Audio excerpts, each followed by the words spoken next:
From the Hornet Nation Broadcast Network, powered by KSAM Sports, welcome to today's presentation.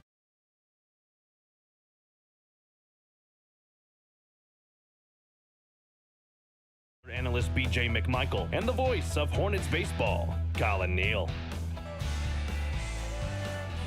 Last game of district play about to get underway in about 20 minutes. And not a lot is on the line here, folks. Hornets are in the playoffs, but they like to end it on a high note. Again, on senior night, they have a chance to go above 500 for the second time in the last 3 years. And they just want to end it on a good note because they can go into the playoffs on a 4-game winning streak. We'll find out if that does happen in about 20 minutes. But first, welcome to the pregame show. I'm Collin Neill alongside BJ McMichael. BJ, glad to have you back. Last time out, the Hornets able to get the win over the Dayton Broncos in Dayton Monday night to secure their spot in postseason play. And it's going to be, I think it's going to be a good night of baseball. It really will be, and they did so convincingly. They went out and they didn't leave any doubt that they were going to take that last spot in the playoffs. And so for them just to get out there and make sure they got the job done, you didn't want anything lingering, right? Going into the last game of district play, you wanted to take care of business. They did that, right? Exactly. So Durham had a great game. Your offense had a great, showed up at the plate. Defense, all the things you need to work on. And like you said, you want to end the game with a win. And also, this could be the last game ever at Kate Barr Ross with the new stadium being built and the new ball field. So, hey, you want to play your last home game winning, right? Well, they do have a home game potentially here at Kate Barr. I'm talking about district. District play. There we go. Don't mean to get too technical. Yeah. We're gonna have a great time though, BJ. But it's no secret that Huntsville Hornet Baseball was not successful at all. Like in recent success, you look at the past decade, you're like, not that good. But Jennings took on the mantle, and ever since he did take on the mantle, he has taken to the team in in the playoffs, and he has the chance to make this team finish above 500 for the second time under his tenure. Like, what has Jennings meant to this program? He seems to mean a lot, especially to the guys, and also who he brings along with him. So you got Coach Heidebrink, you got Coach Stanaland, you got these guys sticking with him and, helping these guys from, the ground up. So they've been with these guys, pushing them forward, doing the things that they need to do to get the guys ready to play. And also, getting the field ready to play and just bringing them along and working with what they have, right? Not what they don't have. They're working with what they do have. And so having these guys, these seniors out here who carried the team for the past couple of years and getting in here, and they're going to have to pass that mantle off to the next group of Hornets to come up. So they're certainly wanting to finish out district play strong tonight. You can see by the lineup, Coach Jennings is going to have some of the seniors in there. And so he's actually going to have all the seniors. He'll have Batten in there. Of course, you got Sanders going on the mound tonight. You have Howell in right field tonight along with Luke Durham. He'll be at the designated hitter spot. And you have Schweitzer, Nathan Schweitzer at first base. And you have Gage Lee starting at third. And, of course, got good old Cooper Molness in center field. And we might see a few changes along the way in the game because – Coach has told me himself that he just wants the guys to end on a good note when it comes to district play heading into the playoffs. Yeah, he does. And what better note to end on than getting your seniors in there to play maybe some that don't get a lot of the playing time, but be able to get in there and get that start, get to start a game and getting to have that under their belt in their senior year. And, you got Gage Lee out there at third base. He's gonna get tested probably early, and Schweitzer in there at first base. But, these guys have been for each other the whole year and cheering each other on. You still have some anchors out there, your seniors out there, Collin Sanders, Cooper Molness, Jackson Batten, like you said, and Luke Durham. So those guys are out there to help, be in the lineup and to, make sure you got still some stability there. But, just a great time to be out here. You got the parents out here with the tables set up for their seniors. Oh, yeah. I'm sure we'll have a recognition at the beginning of the game. They just meant a lot to this program for this past couple of years, getting it back on track. And so these guys mean a lot. We've been watching them play on these fields for a long time. And so getting to finish up on these fields is pretty poetic. I think that's something that needed to happen for these guys. Kind of finish where they started. All right. Well, we're going to go ahead and step aside, but when we come back, I had a chance to catch up with head coach Justin Jennings, as always, for his thoughts on tonight's ball game and what this game could mean going forward. Be right back on the Hornet Nation Broadcast Network, powered by KSAM Sports. We'll be right back in just a few moments.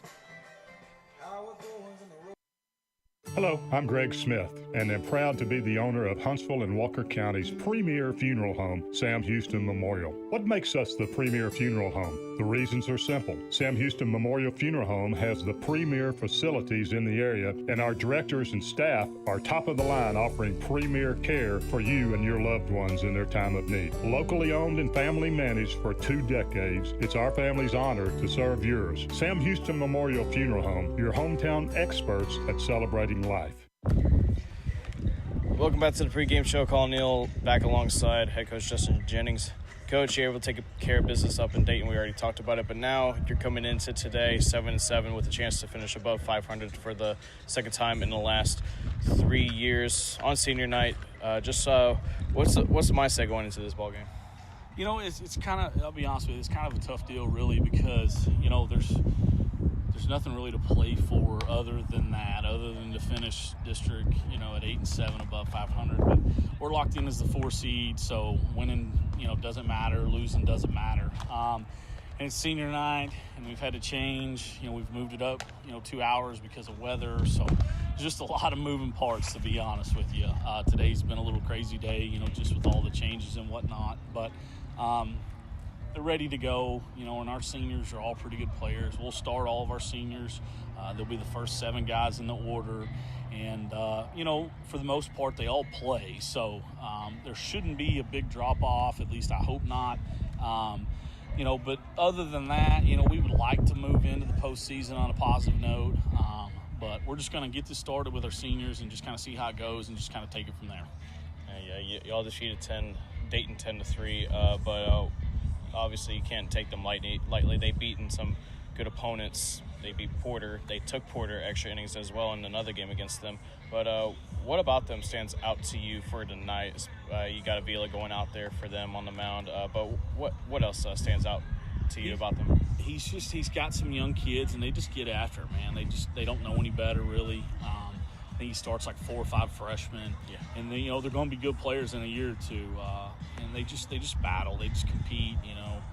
They play hard for him. Sonny does a good job, and just got some good kids, man. Like I said, in a year or two, they're going to have a real good club and compete in this district very well. So.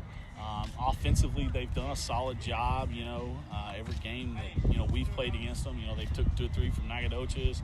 They, like you said, they beat Porter. So they've done some good things in the district. And offensively, they're a solid club. They do struggle at times defensively, so that's going to be the key for us to just put balls in play hard and be a tough out and kind of challenge them a little bit from that regard. Top of the order has been doing their thing, but I just want your thoughts on the bottom of the order. You got Van going out there doing his thing, and you got Brian in the 9-hole. While he hasn't been hitting the ball well, he has been having great plate discipline, getting on base via the walk. Just talk about your bottom of the order. I said a couple weeks ago that we were starting to get some production all the way through. Those guys have kind of settled into their roles, and they kind of understand who they are and what they bring to the table. And Brian, he's a big guy and doesn't run well, but he's a fantastic bottom of the order guy because he's got very good plate discipline.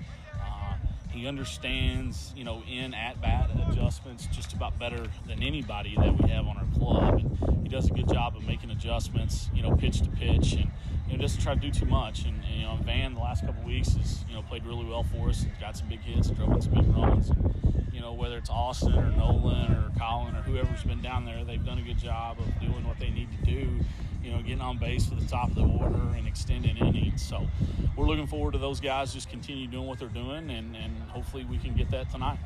All right, Coach, before I let you go, what are your keys to tonight's ball game? Last game of district play, again, the chance to go above 500 at 8-7. Again, y'all sit at 6-7-7, but it's also senior night. Get rolling out with a lot of your seniors. Just what are the keys to ending district with the win and then going into the playoffs on the 4-game winning streak?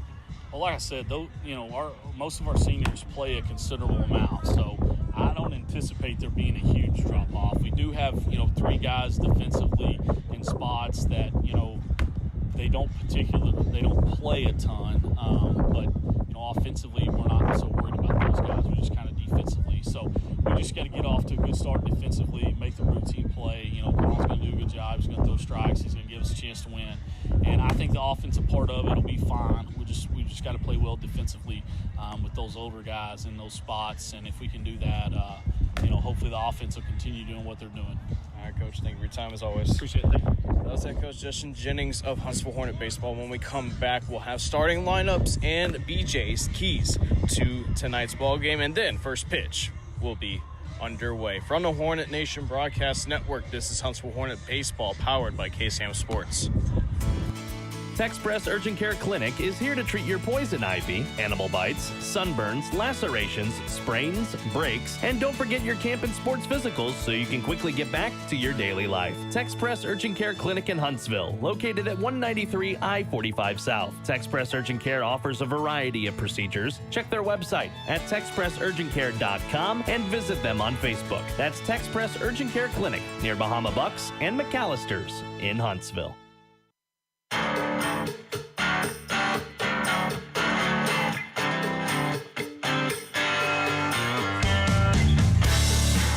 Back here on the Hornet Nation Broadcast Network, powered by KSAM Sports. Starting lineups goes as is. First, for the visiting Dayton Broncos, leading off will be number 12, Sebastian Avila. He'll be doing the pitching tonight as well. At the 2 spot will be number 8 in center field, Grant Odom. At the 3rd spot will be number 6 in right field, Aiden McSpadden. At the 4th spot, cleaning up tonight in shortstop, number 1, Holden Campbell. Right behind him is his twin brother, number 4 at first base, Hayden Campbell. At the 6th spot will be the catcher for tonight for the Broncos, will be number 9, Justin Hector. At the 7th spot, wearing number 2, and at third base, Tyler Threadgill. At the 8th spot in left field will be number 5, Vernon Harrison. And at the 9 hole, number 10, at second base, Ivan Lopez. And your starting lineup for the Huntsville Hornets, it goes as is. You heard head coach Justin Jennings, you heard me and BJ. The first 7 are seniors, and it's senior night, so why not? Leading off, number 1 in left field, senior Jackson Batten. At the 2-hole spot, wearing number 2, and starting pitcher on the night for the Huntsville Hornets, senior Collin Sanders. At the 3rd spot, senior center fielder, number 33, Cooper Molness. At the 4th spot, cleaning up, Nathan Schweitzer at first base, wearing number 15. At the designated hitter spot, in the 5th spot in the order, will be number 11, the senior Luke Durham. At the 6th spot in the lineup in right field, making his first start of district play, will be number 5, the senior Miles Howell. And at the 7th spot will be number 18, making his first start of district play as well. At third base will be the senior Gage Lee. And to round up the order, at the 8th spot will be number 3, the freshman Noah Nieto, doing the catching on tonight. And at the 9 hole will be the sophomore second baseman Van Brady. Holden Langley will be at shortstop, wearing number 6, doing the shortstop duties on tonight. And of course, your starting pitcher tonight, like I said, is Collin Sanders, the right-handed pitcher. BJ, what are your keys to tonight's ball game? I think the keys to tonight's ball game is pretty simple. You've got to be sure that kind of off the top, you got to stay loose, right? Some of these guys coming in may not had as much playing time, but you don't want to beat yourself. So I think these guys coming out, just play loose, have fun. I know that seems sometimes a little like you're not keying in as much as you should, but hey, play loose, have fun, get out there and have fun with this game. I think second, you have to be aware of game situations. So if you have some of those that have been there, not playing much third base is Gage Lee, not playing much at first is Schweitzer, just be aware of game situations. So if you got a runner at first, and, if you got to cut it off, kind of keep them at second if there's a base hit. You don't want to give the extra bag away. So just kind of be aware of game situations. And then I think your offensive you want them to keep clicking. What they've done to this team so far, they've scored a number of runs against Dayton home here early in the season, away this past Monday. And, tonight you want much of this, more of the same. That offense to continue to click. When whoever's up there, top of the lineup, bottom lineup, if you were able to hear Coach Jennings in the pregame show, the bottom of the lineup is really producing pretty well. And you got Brian Parker Jr. with great plate discipline at the number 9 hole. So, you want the offense to keep clicking top to bottom. And even your guys that are getting some extra playing time, they're going to be called on to DH. So they need to be ready for these game situations. So just take control of the moment and be aware of these game situations. Have fun and get out there and start clicking on offense. You heard it from the man himself, BJ McMichael. Folks, that'll do it for the pregame show. Coming up next, we're going to showcase the senior night festivities where all the seniors will be walking out on tonight. We're going to broadcast that, and then first pitch coming your way next here on the Hornet Nation Broadcast Network, powered by KSAM Sports. This has been the Hornets Baseball pregame show. Get ready, Hornet Nation. First pitch is next. Hi, I'm Reagan Cooksey, and I have a thought I want to share with you. Are you listening? There's a sweet spot in a baseball game when a runner rounds third heading for home. There's a look of confidence on their face, a big smile as the runner heads for the plate. There'll be no sliding necessary for this one. No need to get down and dirty. The ball is over the fence, out of the park. It's a home run. Home is a given reward. All the runner has to do is cross the plate. Did you know you can live your life in such joy and anticipation? In life, you can hit a home run. You can live your life rounding third headed for home. The home run is knowing Jesus. If you do, He'll get you safely home. I'm Reagan Cooksey, pastor of Northside Baptist Church. Are you listening? Northside Baptist Church is a vibrant, growing body of believers located at 1207 FM 980 in Huntsville, Texas. Check us out at northside-baptist.org. Northside Baptist Church, growing people in Christ to reach people for Christ. Affordable Plumbing Incorporated in Huntsville is a proud supporter of Hornet softball and baseball. Family owned and operated since 2000, Affordable Plumbing serves the plumbing needs of Huntsville, New Waverly, Trinity, and other surrounding areas. The company is backed by years and years of experience and strives to support the community in a courteous and professional manner for all your plumbing needs. Call them at 936-291-7886. Again, that's Affordable Plumbing at 936-291-7886. Sting 'em, Hornets!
Number 9, Nolan Hart. Number 20, Colton Gilbert. Number 21, Peyton Moore. Number 23, Jackson Slater. Number 24, Johnny Waddell. Number 25, Carson Ward. And number 28, Brian Parker Jr. And now the starting lineup here, Huntsville Hornets at shortstop, number 6, Holden Langley. Batting first down left field, number 1, Jackson Batten. Batting second and on the mound tonight for the Hornets, number 2, Collin Sanders. Batting third out center field, number 33, Ruben Mullins.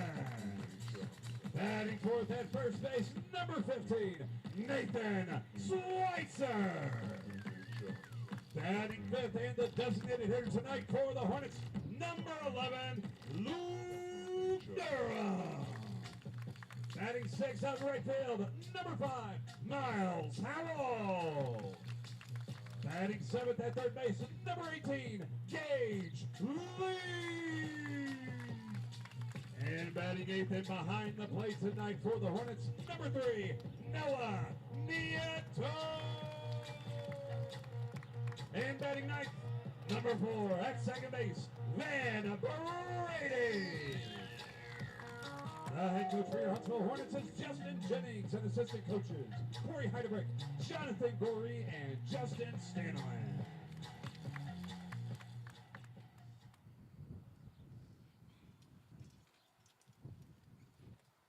At this time, would everyone please rise, and gentlemen, please remove your caps for the playing of our national anthem.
The following is a KSAM Sports presentation on the Hornet Nation Broadcast Network. Ladies and gentlemen, it's springtime in East Texas, so you know what that means. It's time once again for Huntsville High School Hornets Baseball. Now let's send you down to the diamond and join your Hornets Baseball broadcast team. Here's Collin, Neill, and BJ.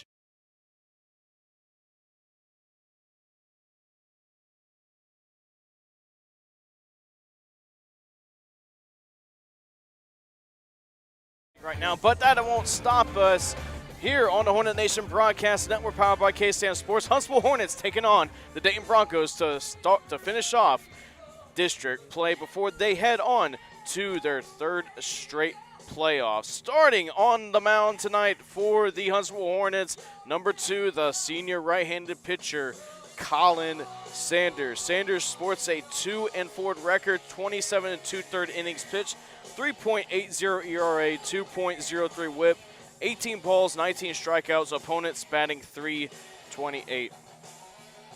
Yeah, and it's good to see Collin back on the mound to kind of finish this up for this district play. And so getting to watch him hopefully get through this Dayton lineup unscathed. You've only got 4 returners. It is a young team that we were talking about. 4 returners from last year. 2 of those, the Campbell brothers, the seniors, one other senior, McSpadden, and then a junior, Grant Odom. So he's going to have some younger guys looking at it. But here's the dangers. Young guys that don't seem to have a lot to play for really have a lot to play for. Next year, starting spots, every team wants to finish on a win. So you just got to kind of play careful just a little bit. Want to get some early outs, kind of shut things down early, and then let your offense go to work, and then hopefully get this game in the win column and to finish up over 500. So yeah, it's going to be interesting because we got a lot of players out there that haven't seen the field as much as they have. Gage Lee's making a start at third. Schweitzer starting at first. You got Howell at right field. But everything else is just the same. We're about to get underway here in Huntsville, Texas at Cape Bar Ross Park. Leading off for the Dayton Broncos will be number 12, the starting pitcher, Sebastian Avila. Avila, the left-handed hitter, waiting on Sanders' first pitch. He goes. Pitch in there for a strike, and here we go. Good start right there. And if you're here at the field, and if you're not here, you can see the wind blowing in from center field. So anything that gets hit out is going to have to be hit pretty hard. Next hit is a ground ball to Lee at third. He feels it clean, throws it on the first to Schweitzer in time. 5-3 to start the ball game. Isn't that a way to test out your third baseman right there, Gage Lee? Kind of ball just is going to find you, right? So he's out there, fielded it cleanly, got the throw over to Schweitzer. Big smile over there on Schweitzer's face, receiving that ball at first base. Great start for your Hornets. Hey, it's good to get this out of the way, early in the ball game, and if it is a close game, heading into the last innings, it won't be too big of a deal as that first pitch is bunted foul. Grant Odom at the plate. No, give some credit there to Gage Lee. He's even smiling too. Ball just kind of found him out there, and he's able to get that over to first. Great start to the game for them, especially as you get later into this game. Odom waiting on the next pitch, 0-1. Fastball just a bit high. Count evens up to 1-1. You know, it makes the coach smile too, because, you know, putting some guys out there that may have not gotten as many ground balls out there, and they came through for him right there, especially the first. Next pitch, ball. Yeah, getting that first out's big for this Hornet team. Now Collin going after the Odom here, second batter. On 2-1, fly ball to left field. Batten's in on it. Langley, though, is under it. He calls him off. He makes the catch for out number 2. Yeah, Langley able to get back there on it. Gonna, you know, with that wind blowing in, anything that gets that high up, you're gonna watch it get knocked down. So Langley over to get to it, so Jackson doesn't have to worry about coming in and making a play on that. Good job by Langley. Oh yeah, we're gonna have to take that into account. That's for sure. Aiden McSpadden now steps in, the right fielder today for Dayton. He fouls that one off. And Sanders throwing throwing a lot of strikes early on in this ball game. Yeah, that's what you want to see, right? You're just trying to make sure, saying, hey, defense, we're going to trust you to play some defense out there. So he's doing exactly what he needs to as a starting pitcher. Another one goes foul, 0-2. And it helps out as your teams, you reward your starting pitcher with a couple of quick outs here. See if Collin can't get this third out real quick, ahead of the count 0-2. 0-2 to McSpadden is a bit high for ball 1. Yeah, he's got a couple of ways here. He can try to see if he can't get him to chase outside of the zone. 1-2 to McSpadden. Ground ball to first. It's a fair ball down the right field line. Howell will field it, though. McSpadden deking Howell a little bit, but he reaches first on the first base runner of the day. Yeah, a hard shot down the first base line.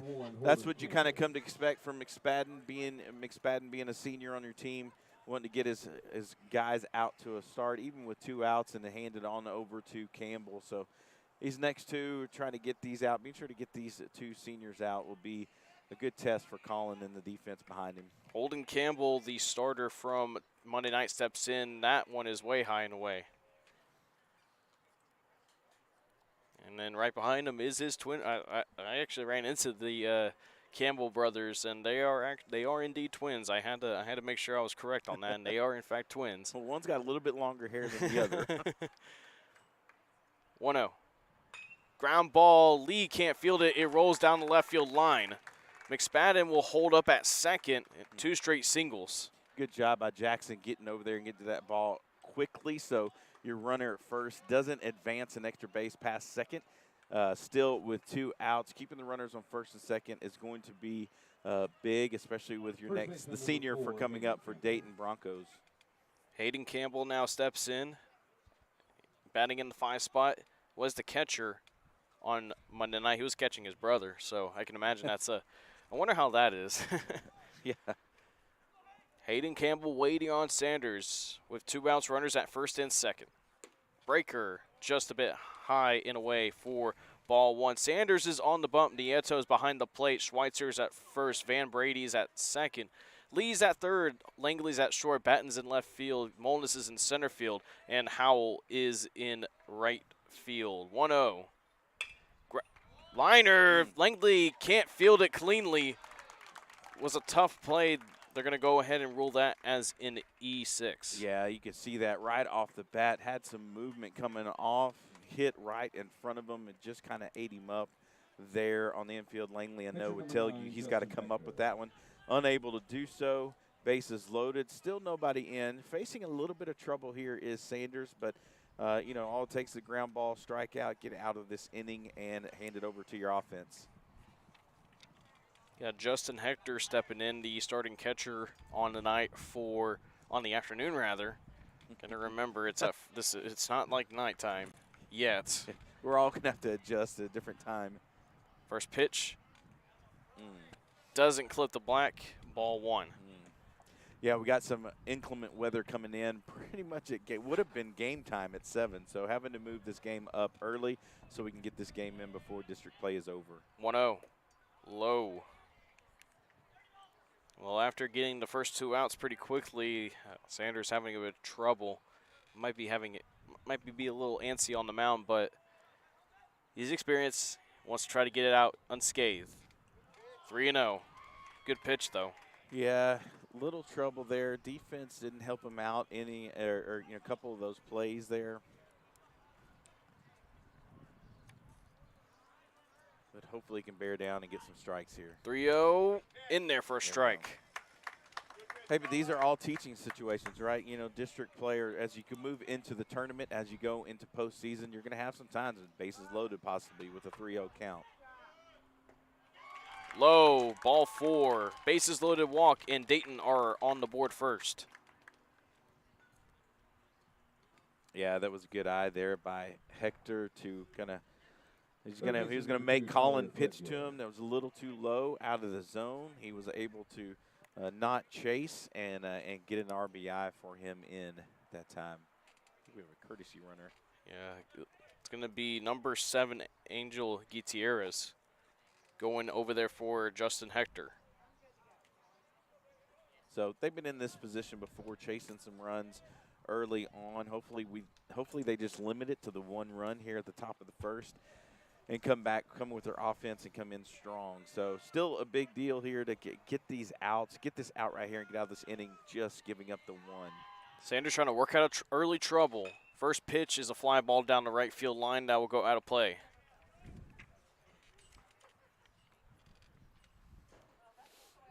Yeah, wind's going to take care of some of those. Now you got to kind of blowing from right to left, so it's going to be a challenge if that ball gets up there.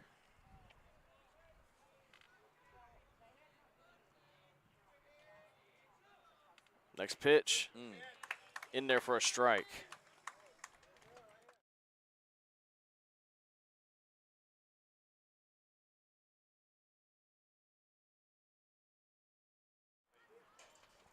Sanders on the 0-2 to Threadgill. Curveball just a bit high. Tell you, feel good. If you've been watching Hornet baseball all season, you've noticed that Nieto's done a great job back there behind the plate. So we've got a catcher, young catcher, who's able to stop them. So pretty much whatever Collin wants to throw, he can, to see if he can't get a chase, and also to keep that runner right there at third. 1-2 with the bases loaded, 2 outs. Swing and a miss. Got him on the slider, low and away. And now do it. Dayton able to get a run across on the bases loaded walk, but they are limited to just that as they leave the bases loaded. We're going to step aside. When we come back, we'll have the bottom of the first inning with the Hornets due up next. From the Hornet Nation Broadcast Network, this is KSAM Sports. Texpress Urgent Care Clinic is here to treat your poison ivy, animal bites, sunburns, lacerations, sprains, breaks, and don't forget your camp and sports physicals so you can quickly get back to your daily life. Texpress Urgent Care Clinic in Huntsville, located at 193 I-45 South. Texpress Urgent Care offers a variety of procedures. Check their website at texpressurgentcare.com and visit them on Facebook. That's Texpress Urgent Care Clinic near Bahama Bucks and McAllister's in Huntsville.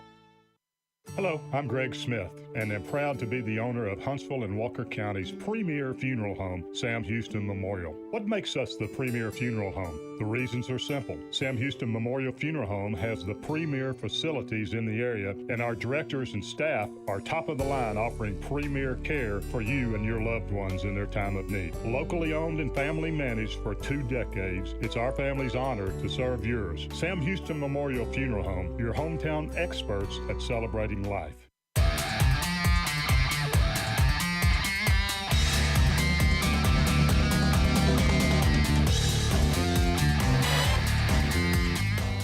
Back here on the Hornet Nation Broadcast Network, powered by KSAM Sports. Starting pitcher for the Dayton Broncos, the right-handed pitcher, number 12, Sebastian Avila. Yeah, and we haven't seen Avila on the season so far. First game we played versus the Dayton Broncos, He did not come into the game. We did win that game 6-1, of course, winning this past Monday 10-3. So here's the thing for your offense. You've scored on this team in bunches, and so 1 run on the board, not a big deal. You have the offense that can come back. You've seen it before. You can see it again. And so this is where these guys are top of the lineup, really want to get on, try to get some runs in to help your pitcher, Collin Sanders, as we go further into this game. I mean, last time the Hornets were here back at Barr Ross Park, they were down in the first inning 3-0 against the Nacogdoches Dragons, and then before you know it, they were back in the ball game and they went on to win 13-7. Yeah, so that's not going to be an issue, especially if these guys can get off to a hot start. Batten watches that first pitch go by for a strike. Jackson Batten steps in, the left-handed hitter. He sports a .357 batting average with a .471 on base percentage. Didn't lead off to start district play. It was mainly Gage Doris, but he's earned that spot. 0-1 is way outside. Yeah, he really has, because anytime he gets on the base path, he is a threat to steal, but also as a leadoff hitter, left-handed batter, he's already got a head start to first base. So anything on the ground, Jackson's moving. A lot of times his hits are because he's run them out. So 1-1. Ground ball, high chopper to Threadgill. Like that one. Feels it cleanly, throws on the first, and not in time. Believe they'll put that down as a hit. They should. It's going to be a tough play with Batten's speed, and they do put that down as a hit. So leadoff hit for Jackson Batten. Yeah, it really was. He saw that on the high bounce coming off the bat. And that's the thing about Jackson is he's going to hustle down that line. So getting the ball to get up there, third baseman had to back up and wait for the ball to come to him and rush the throw. And Jackson didn't make it easy on him because he was already getting there to first base. So made it tough for him. Collin Sanders now steps in, the starting pitcher on the night for the Hornets, looking to get something going here. Ground ball to second. Booted on the short, the second, not in time. That throw is wild. But Dayton able to get the first out. Sanders, though, safe at first to prevent the double play. That was Lopez fielding it onto Campbell, and Campbell throwing it to Campbell. Yeah, so he kind of booted it right there, did Lopez, but he booted it right to Campbell. Campbell's able to snap on the bag, unable to get the throw over to first in time. Noah Nieto steps in, not in time. Yeah, Collins still a threat to steal here as well, but with Cooper coming up, anything in the gap, Collins Cooper will be able to get to third. Was a little bit ahead of myself there. Cooper watches that curveball go down into the bottom of the zone for a strike.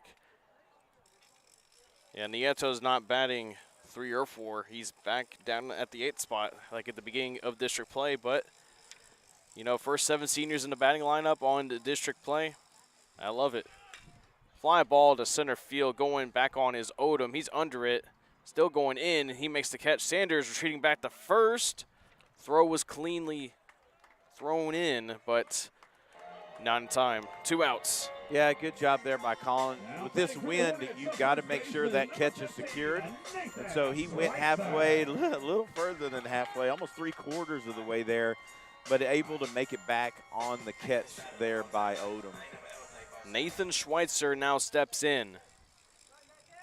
Man, I'd love for this kid to get a big hit right here. He told me he's been getting it all week about hitting a home run, so see if he has it in him.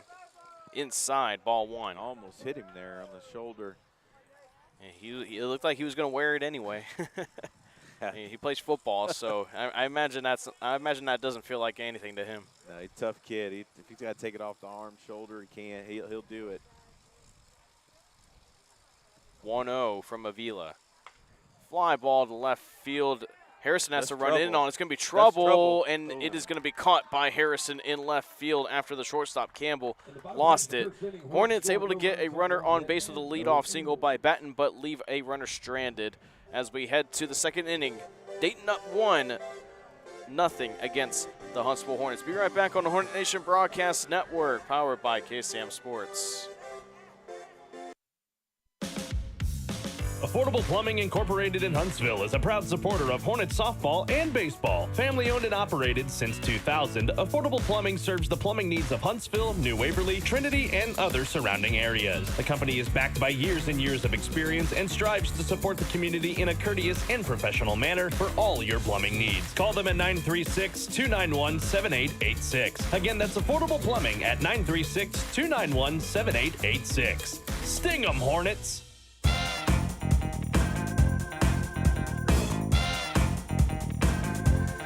Back here on the Hornet Nation Broadcast Network, powered by KSAM Sports. BJ, Huntsville down 1-0, but if Sanders can put a 0 on the board in this inning, you got to think that gives a bit of momentum back to Huntsville. So. Yeah, I think so. 8-9, then one hitter coming up. So I think you got to take care of business with this 8-9 hitter. Don't let him get on. Don't even give him an opportunity to walk. Again, you're going to have to trust your defense, but the defense is going to have to come through. We did have one little bobble there that probably could have gotten you out of the inning, but to not let them get one run across. But, hey, you got to settle in. Again, we talked about it. Play loose and be sure that you give your starting pitcher some momentum even while you're out playing defense. You see head coach Sonny Garcia leading this Dayton Bronco team, a pretty young Dayton Bronco team. Has a really good mix of, of freshmen and seniors, as head coach Justin Jennings was alluding to early on in the ball game. Yeah, that's where we were 3 years ago. We had some seniors in the mix, but had some young guys coming up that are now seniors that were starting and playing every day. So it's kind of the same position we were 3 years ago. And but also what we like with Hornets, we do have some younger guys playing today as well. So looks good for the Hornets too. Vernon Harrison now steps in to lead off for the Broncos. Shows bunt, gets it down, strong bunt. Lee fields it cleanly, throws on the first. Can't get him as the throw was high. I'll go down as an infield bunt. It would have been a tough play. Yeah, it really would have been a tough play. Able to make it to first base. Gage actually charged the ball really well. Throw was high over to first. It pulled the first baseman Schweitzer off the bag high, unable to keep it. Now, like you were talking about in the pregame show, this guy has got some speed to him, Harrison does, so they're going to have to watch him. Ivan Lopez now steps in, the 9-hole hitter. Sanders steps off. Looks like Nieto was telling him to step off. I guess there was something that he might want to change his mind on, a sign that he wants to put down against Lopez.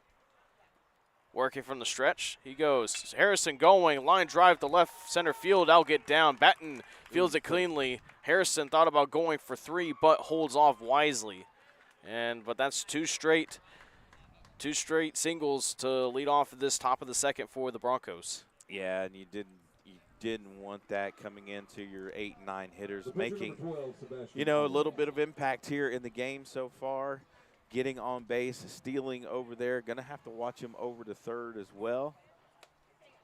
I mean, this is a good test though for the Hornets. I mean, they're going to face a district winner, either Hawesville or White House, who are both top 25 in Texas 5A, and I mean, if you're going to encounter these situations quite a bit, most likely, so you're going to have to find a way on your own end to clean it up and leave those runners stranded.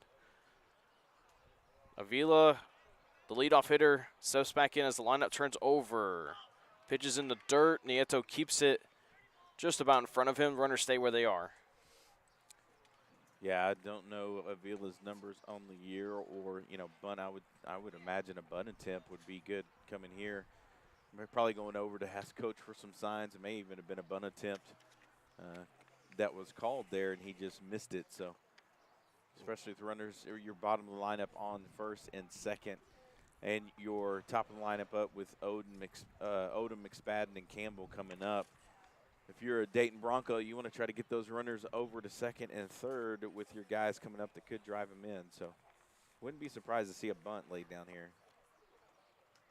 Avila steps back in again. Dayton leading off with back-to-back singles. Avila looking to get Harrison on home with that great speed. It's 1-0. Chopper, Schweitzer can't feel it, goes over his head. Harrison hustling on the home, he will score. Lopez on the third, he'll stay there, and that's another run for the Dayton Broncos. Yeah, went over the outstretched glove there of Schweitzer. At least the run did not score there, able to keep the bases loaded with Odom coming up.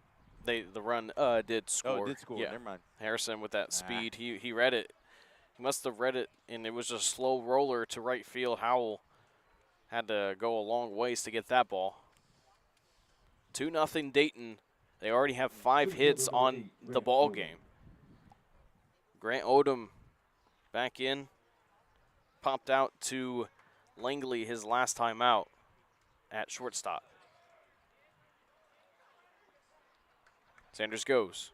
Curveball, ground ball. Lee fields it cleanly on the second for 1. On the first, not in time. Runner crosses the plate, 3-0 Dayton.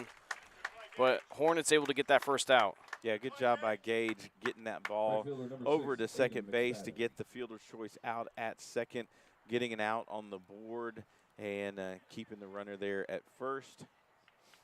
1 out. Dayton now up 3-0. Sanders trying to work out of this one. Way high, gets away from Nieto. Runner in Odom will go on to second. Yeah, Nieto coming out of his crouch to try to get that one to keep it close. Unable to do so. Allows the runner at second, Odom, to advance from first to second. Still 1 out.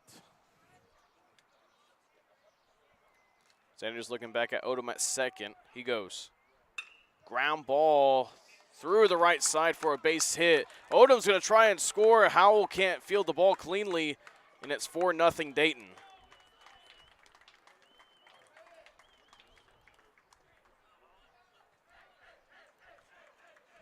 Yeah, runner ball gets through the infield there. Hornets with chasing 4-0. See if we can't settle things out here and get a couple outs. McSpadden with the RBI hit. Campbell waits. Liner into center field. Molness reads it perfectly. He makes the catch for out number 2. Yeah, you hit a fly ball out there. Molness is roaming the territory out there. He's going to come down with it. Good job by your senior, kind of settling things down out there. Get the second out. See if you can't get in here. Only chasing 4. Hand it back over to your offense.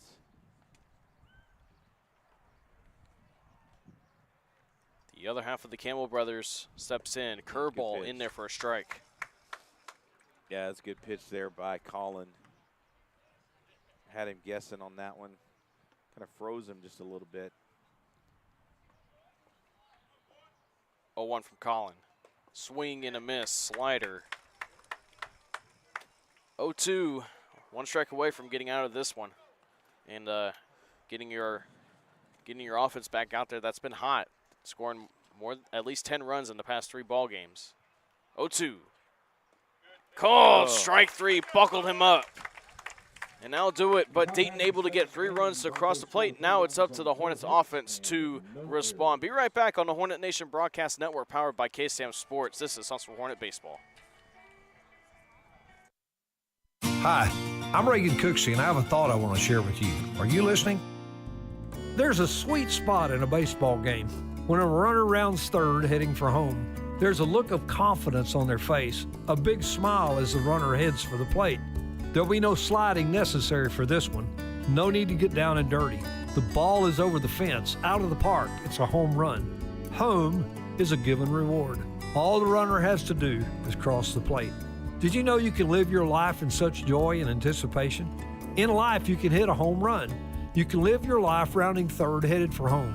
The home run is knowing Jesus. If you do, He'll get you safely home. I'm Reagan Cooksey, pastor of Northside Baptist Church. Are you listening? Northside Baptist Church is a vibrant, growing body of believers located at 1207 FM 980 in Huntsville, Texas. Check us out at northside-baptist.org. Northside Baptist Church, going to people in Christ to reach people for Christ.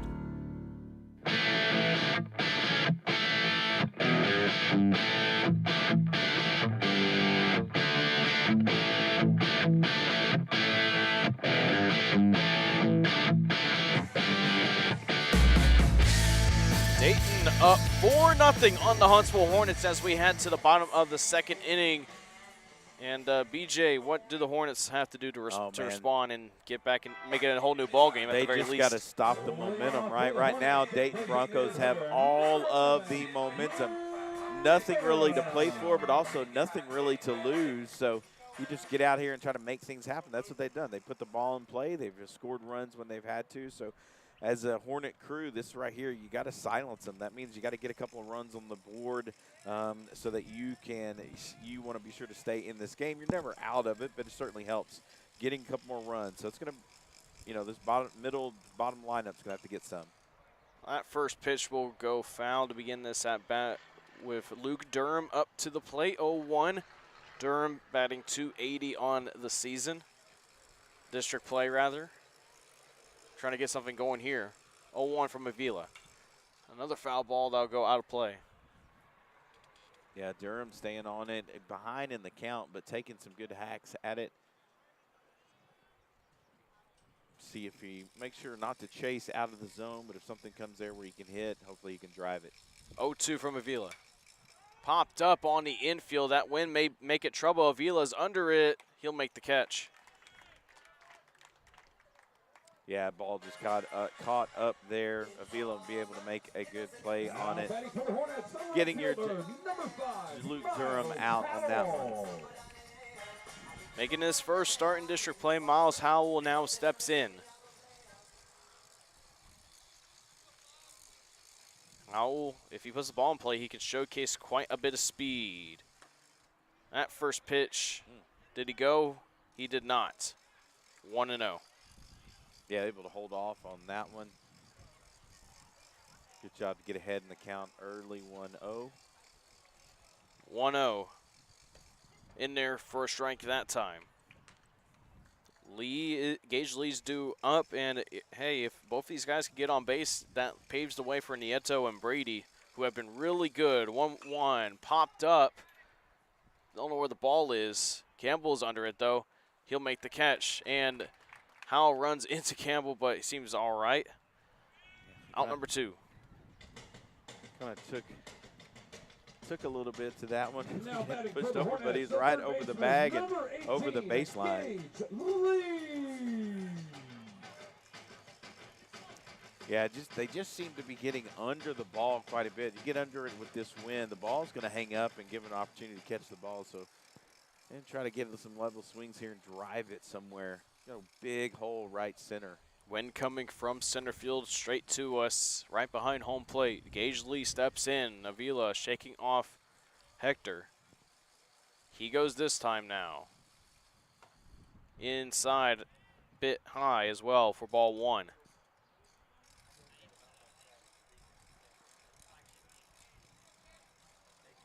Yeah, I'd love to see Lee do something with it here. 0-1 pitch, a chopper. Campbell fields it cleanly, throws on the first in time for out number 3. Hornets go 1, 2, and 3 in the bottom of the second inning, and the Dayton Broncos still hold a 4-0 lead heading into the top of the third inning. Be right back on the Hornet Nation Broadcast Network, powered by KSAM Sports. This is Huntsville Hornet Baseball live from Cape Barr Ross Park.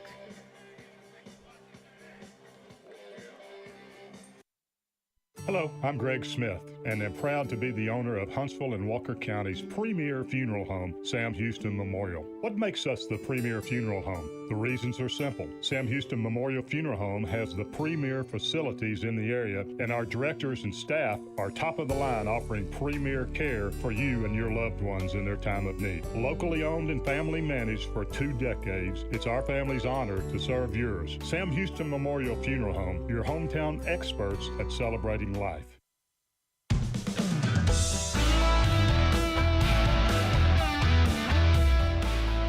Back here on the Hornet Nation Broadcast Network, powered by KSAM Sports. Folks, just wanted to let y'all know for the latest up-to-the-minute information on what's happening in the world of sports in Huntsville and Walker County. Follow KSAM Sports on Facebook.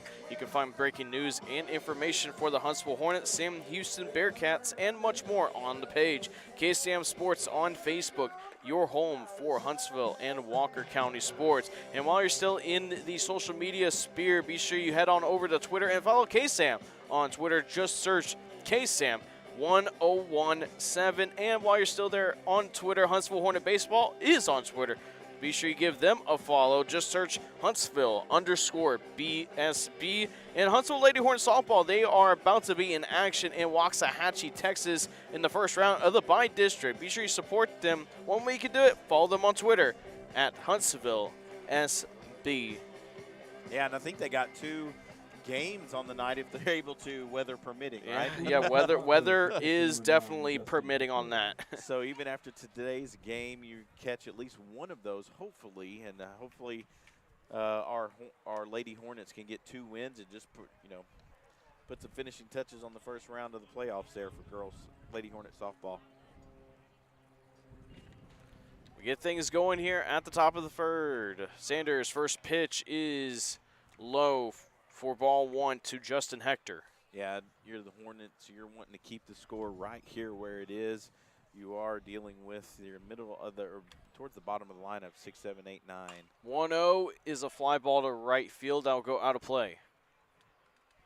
So you've seen our Hornets score some in bunches. I would imagine possibly at the end of this inning you may have some of the other starters get back into the lineup and get some bats, get some at-bats and see if they can't close this lead by the Broncos. Gage Doris is not in the lineup. We might see him back in it as the game goes. 1-0, way high and inside.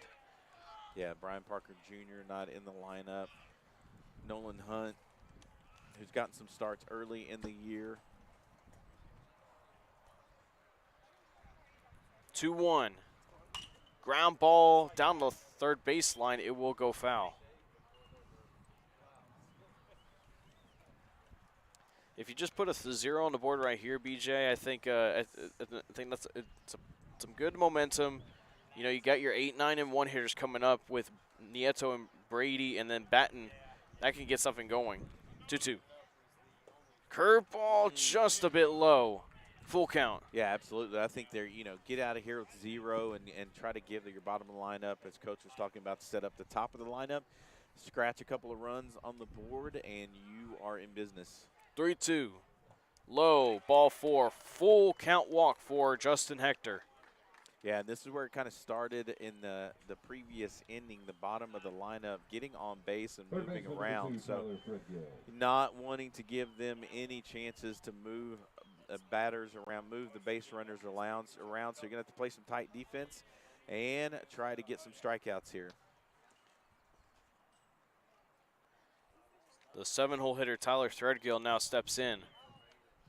And if I were Dayton Broncos, I'd be looking to run. So there's a good opportunity early in this count. They may send him off and going. From the stretch, Sanders to Threadgill. In there. There we go. Called strike. And these situations are going to come up, and we've talked about them before. These are good times to really test yourself and see if you're in these situations later in a playoff game, how are you going to deal with them? So Collin's in a tough spot here, but he can do it. 0-1 swing and a miss.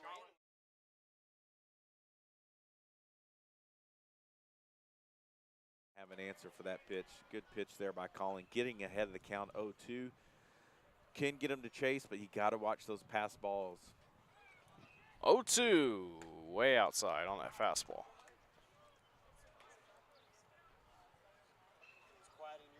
Yeah, Nieto getting ready to throw down if he needs to. 1-2, see if Collin can't get this strikeout right here.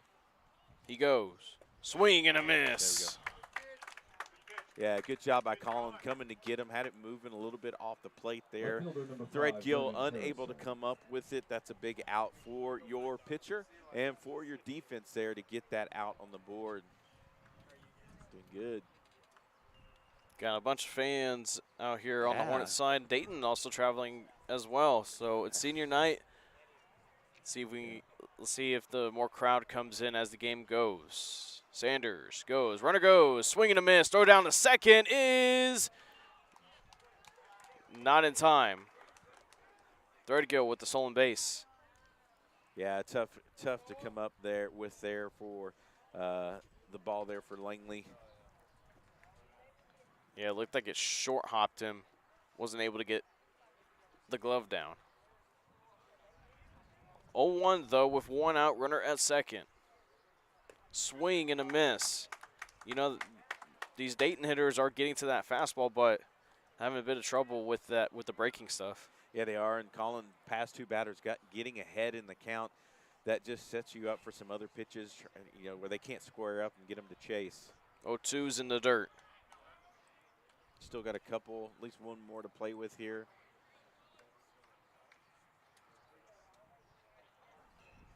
Especially with an eight hitter, trying to limit the contact. 1-2 from Sanders. Called strike three. Breaker clips the black. Yeah, good job there by Collin. Able to come back and get Harrison on that one. Not come back, he was ahead the whole time, but able to get Harrison on that third strike. Right now, still leaving the runner stranded at second. That's where you want to leave him and come get Lopez in this situation. See if Sanders can get the 9-hole hitter in Lopez to prevent that top of the order coming up with runners on base. Oh, that buckled him on that curveball in there for a strike. Yeah, good pitch. Man, Collin has just been bringing it here in this inning, seeming to settle in, especially here in the third. Just gives a lot of confidence to your team if he can get you out of this inning with 0 on the board. 0-1. Another curve in there for a strike. Man, hit the outside part of the plate. Lopez, he doesn't agree. But another third straight batter, Collin has gotten ahead 0-2. 0-2. Call! Strike three once again. And Sanders puts the 0 up on the board like we talked about. Now let's see if the Hornets can respond finally with some runs of their own. Nieto, Brady, and Batten are due up, coming up in the bottom of the third inning on the Hornet Nation Broadcast Network. This is KSAM Sports.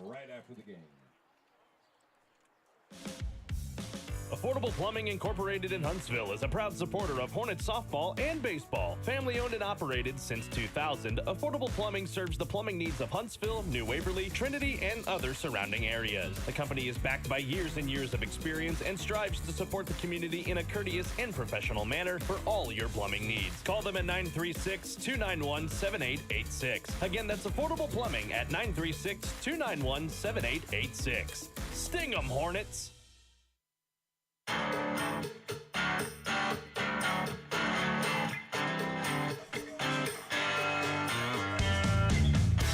Welcome back to the Hornet Nation Broadcast Network, powered by KSAM Sports. Dayton Broncos still up 4-0, but Hornets looking to respond. Folks, while we still have the pause in the action, let's thank some of our wonderful sponsors. Northside Baptist Church, growing people in Christ to reach people for Christ. And Sam Houston Memorial Funeral Home, because everyone deserves to be remembered.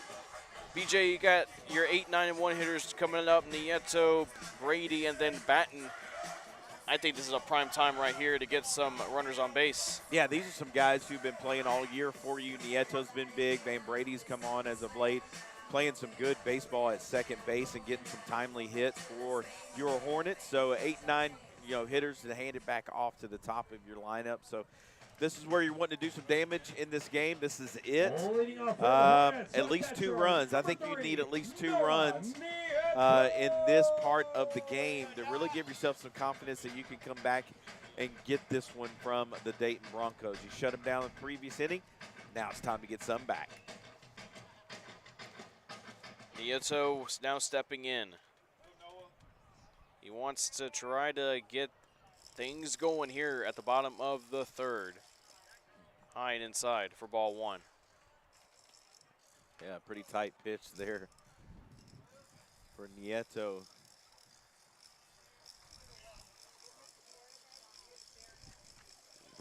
Nieto waiting.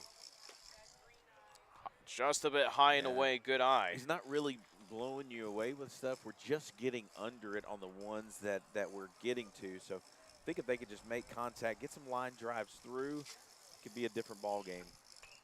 Foul ball. Nieto is hitting .343 on district play. He also sports a .425 on base percentage.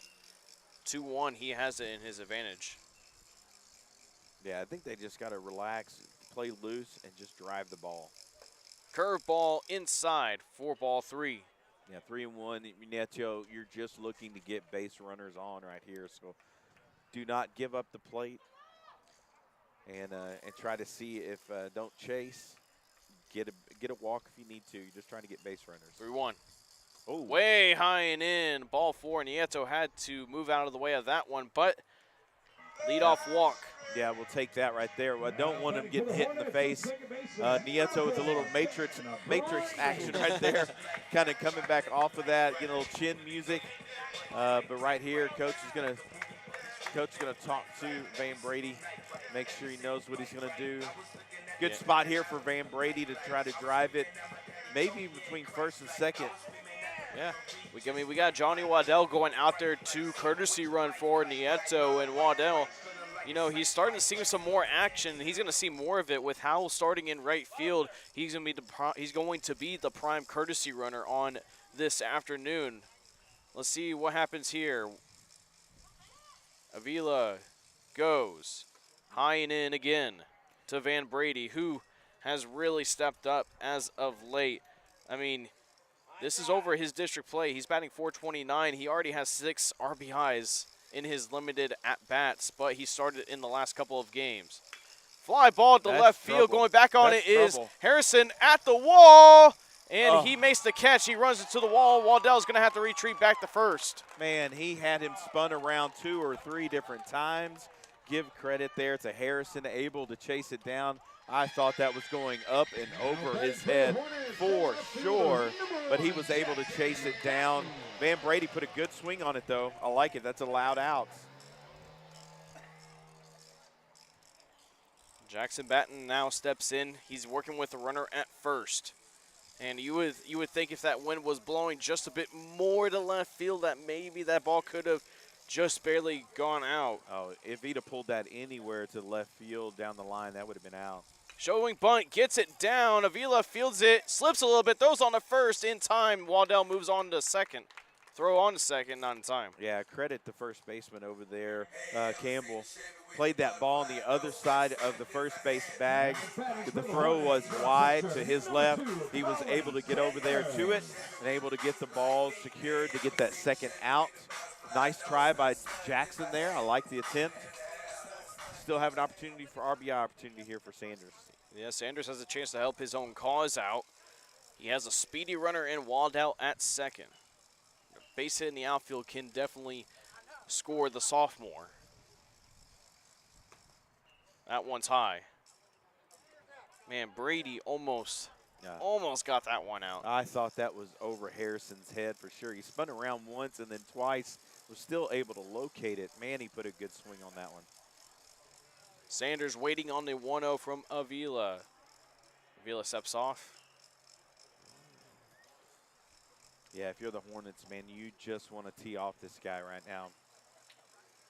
1-0. That one in there for a strike.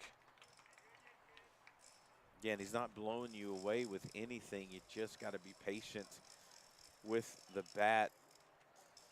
That's why I like what Van Brady did on that one. Just so happened that Harrison was able to make a great catch on it. Looking back at Waddell at second. Swing and a miss.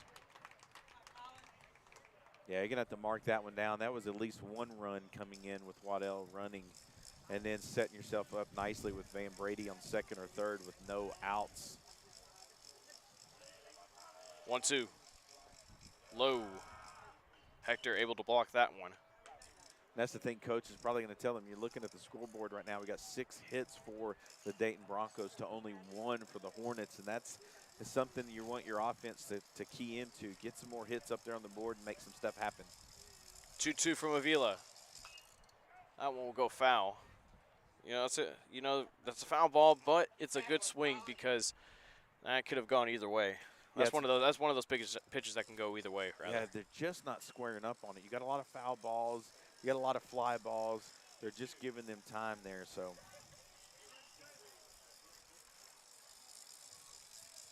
2-2. Another foul ball. Yep, getting some timing down there on that one. 2-2 count here on Collin. Gonna have to protect the plate, but if it gets something down the middle, he's just got to get a level swing and just drive it somewhere. Be patient with it, but drive it. Avila throw on the second, nobody covers. Good thing he didn't throw it because there was nobody covering it. No shortstop had moved back to his position on that one. 2-2. Swing and a miss. He wells at that one that tails away from him, and that's out number 3. Hornets able to get a leadoff base runner, but not able to do anything with it as they leave that runner stranded at second. Be right back on the Hornet Nation Broadcast Network. This is Huntsville Hornet Baseball, powered by KSAM Sports.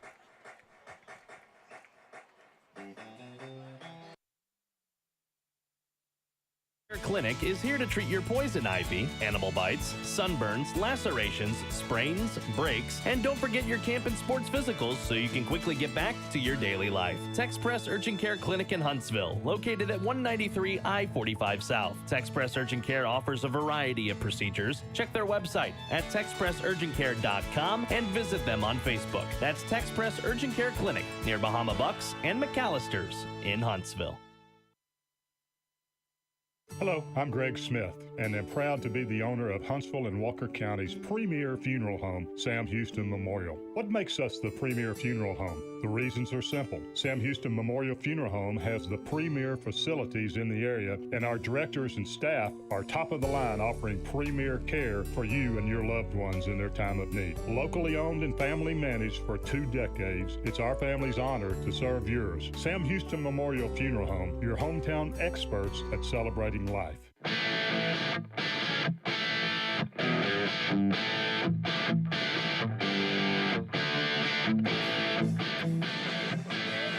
Back at Cape Bar Ross Park on the Hornet Nation Broadcast Network, powered by KSAM Sports. Dayton still up 4-0. Hornets able to, the Hornets did in a way win that last inning, BJ. They weren't able to score, but they were able to put a 0 on the board for Dayton. And now let's see if Collin can settle in a bit more, put another 0 on the board, and get that offense back out there. Yeah, that's going to be the key, right? Winning the next couple of innings, and they're going to have to do that. In some ways, they may have to change their body language.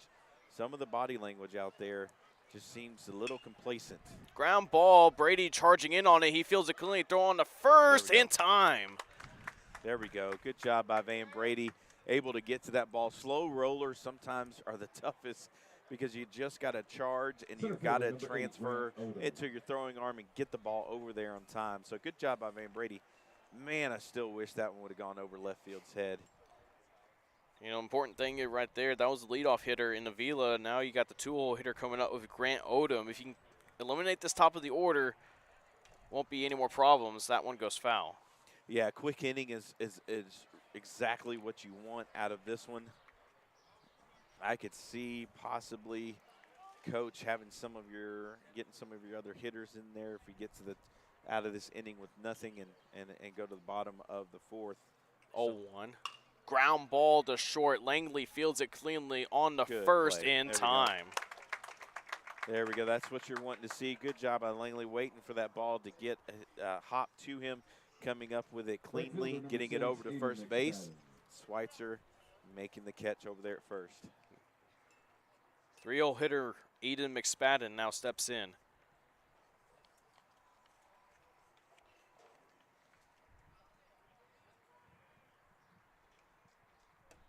In there for a strike.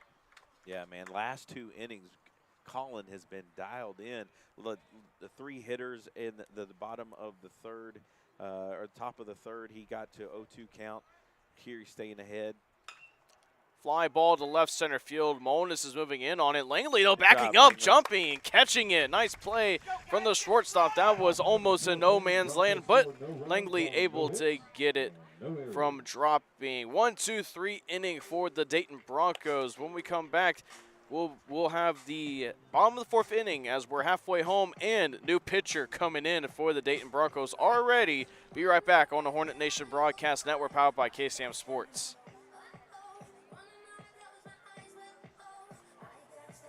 Hi, I'm Reagan Cooksey, and I have a thought I want to share with you. Are you listening?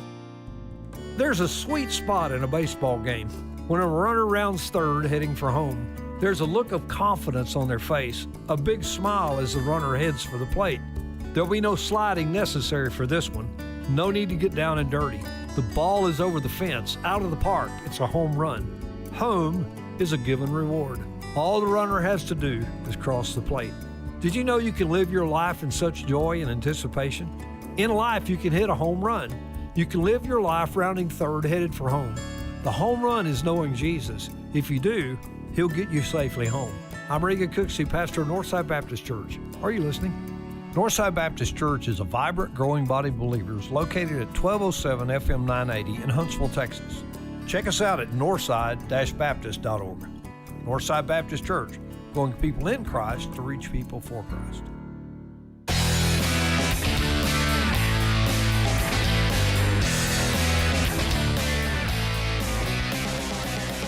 New pitcher now in for the Dayton Broncos. It's going to be number 13, Sheridan Graves. Yeah, we don't have much on this guy. The 2 wins that we have versus Dayton Broncos, I don't think we saw him. We didn't see him in the 6-1 win, nor did we see him on Monday. So going to see what we have with this guy. The numbers on Avila, he went 3 innings, faced 11 batters, had 1 hit against him, no earned runs, 1 walk, 1 strikeout. So Avila he's done exactly, if you're a Dayton Broncos fan, what you wanted him to do, put zeros on the board.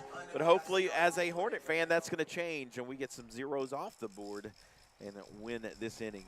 Yeah, Avila was starting to get a bit wild, going up and inside quite a bit against the Hornets hitters. I guess the umpire had an extra ball they didn't want. But we're ready to get back going here. Cooper Monis leading off. First pitch. High and in for ball 1. Yeah, good take right there. I mean, it's high in the zone. I mean, if the Hornets can just string together to get some base runners on, you know they can capitalize. 1-0.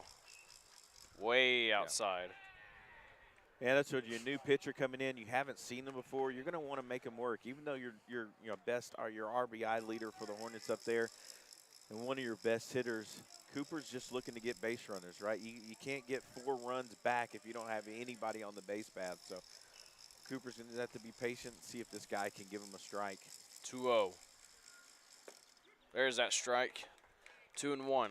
But that's not a good one to swing at. Low and away. High chance of a ground ball. Yeah, you want something Cooper can square up on and drive into the hole. Try to get it in the gap and get a runner in scoring position. 2-1, just a bit outside. Good eye by the senior for ball 3. Yeah, if I were Cooper here, I think I would still have a red line. I think I would still take. You just want to get on the base path. Cooper's a threat to steal, too. He could turn a walk into a double quickly. 3-1 outside for ball 4. That's a senior doing what you need to do for your team. Your team needs you to get on base, get a walk. That's what you do. You get on base and get a walk. So, way to go there for Cooper. Again, I'm a fan of this kid, too. Love it in this situation if he's able to move Cooper around. He's got some power behind that bat. It's just a matter of trying to make contact. Monis off of first. Graves looking at him. Pitch. Outside for ball 1. Yeah, and if I'm Schweitzer too, man, I'm waiting until he gets me a strike before I'm swinging. Having some trouble finding the zone. Here is Graves. I'd wait until he gets me a strike. 1-0. Way high. Be patient, Schweitzer. Yeah, he's only thrown 1 strike so far. Yeah. I would imagine Coach still has a red light right there just waiting. You do have Luke Durham waiting on deck. 2-0.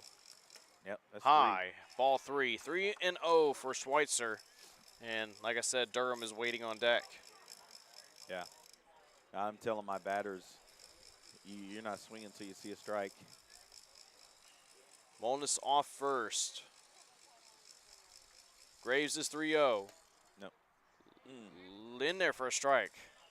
I'm still waiting. Even 31.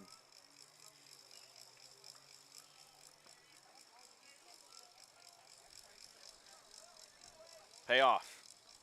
Ground ball chopper, that'll go foul. That was right down Main Street, but Schweitzer just missed it. Yeah, just early on it.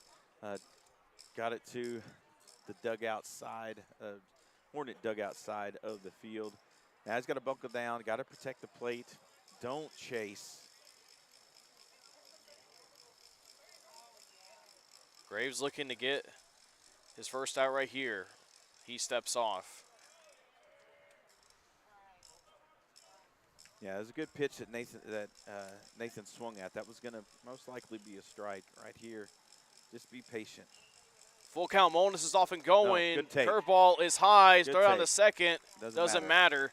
It's a full count walk for Nathan Schweitzer. Good take there by Schweitzer. See that the ball was coming in high out of the pitcher's grasp as he was winding up to throw. Good patient hitting there by Schweitzer. Able to get 2 runners on and get a mound visit by your coach. Yeah, that's head coach Sonny Garcia out there. And with Luke Durham coming up, I mean, that's 2 straight walks to lead off this bottom of the 4th inning.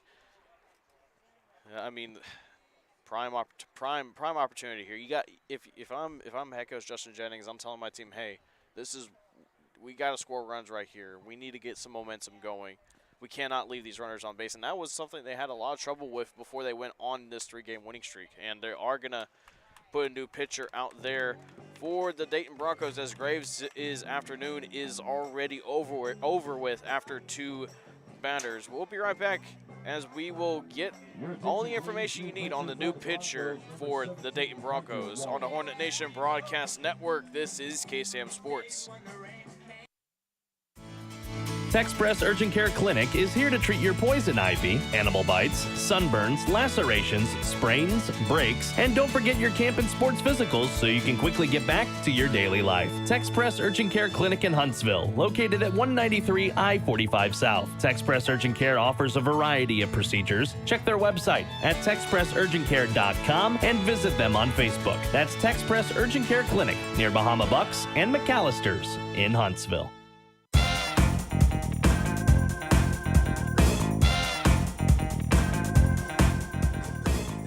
Another new pitcher, the second of this inning for the Dayton Broncos, as they find themselves in trouble as that Hornets offense is now all of a sudden buzzing.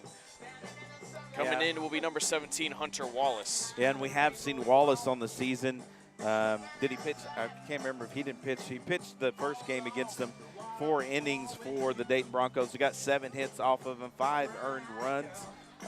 He took the loss in the first game of the season versus the Hornets. So we've seen this guy before. Our offense has seen this guy before.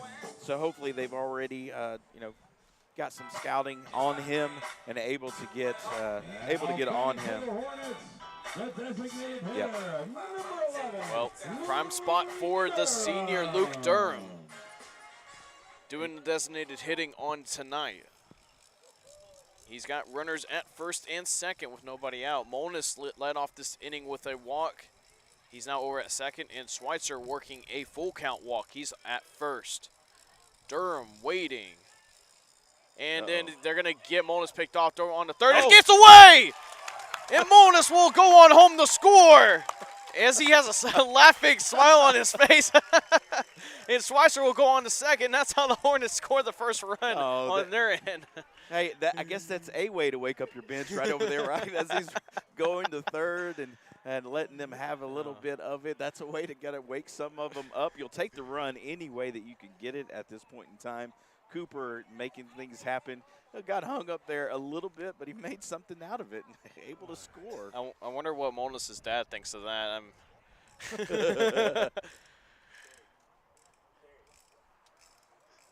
Oh, man, that's you don't see that every day. No. Third baseman Threadgill He's just shaking. Molis' dad is shaking his head over there. Turn and watches that first pitch go low and away for ball one. Yeah, but I want to say heads up there by Schweitzer, too, paying attention, gets in scoring position there at second base. He just wasn't enjoying the festivities. He was able to get to second. High and in. And these Dayton pitchers just all of a sudden cannot find the strike zone. Absolutely. I'm sitting on a red stoplight right now until they can give me something to hit. Redder and red. 2-0. Way low in the dirt. Hector, though, doing a good job of blocking. Yeah, good spot here for Durham, especially able to hand it back off to Howell, Lee, and Nieto. You can pass it on down the line. 3-0. In there for a called strike as it clips the lower half of the plate. Yeah, lower outer half. Still be patient right there if you're Durham. Don't chase out of the zone. Make him bring it to you. 3-1. Swing and a miss.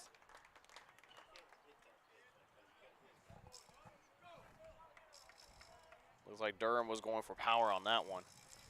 But he's got to be smart right here. Yeah, kind of sweeping across the plate there. 3-2. Called strike 3, fastball. One away.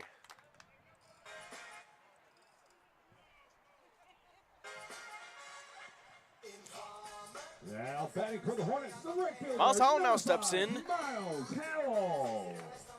Now you got one run on the board for your Hornets, so just got to keep working at it. Try to get Nathan in there from second. Wallace throws that pitch down Main Street for a strike. Yeah, now you got to get up there and be ready. Shown that he can get a couple of those strikes by there.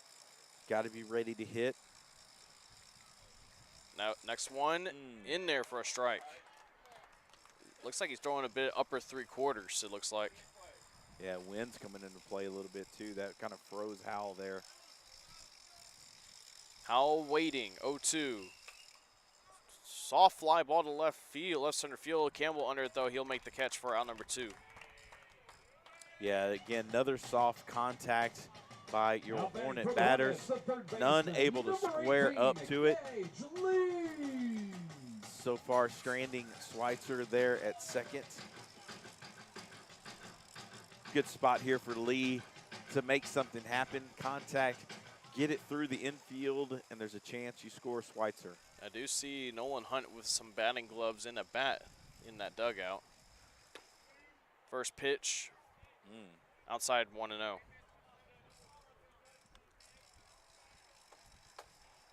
Got a tough take there. It looked like it caught part of that plate. 1-0. In there for a strike that time. Yeah, right here with Wallace. He's got a sweeper, kind of comes across the plate from a batter, a right-handed hitter, left to right across the plate. So you're going to have to put a swing on it that can drive it to opposite field. 1-0, just a bit inside. Yeah, he's not giving the inside. He's giving that sweeper on the outside. So 2-0. Got to be ready right here. On the 2-1, Wallace to Lee in there for a strike. Count evens back up at 2-2. Yeah, going back out there on that outside pitch, I would imagine may go to the well again. So maybe get a little bit closer to the plate. If you're Lee, be ready to drive it to the opposite field. 2-2. Soft liner up the middle. Fielding it is Lopez. Throw on the first is in time as Campbell's able to scoop it up. Hornets able to get a run back off of a couple of walks in an errant throw by the infield of Dayton. 4-1 ball game heading into the 5th inning.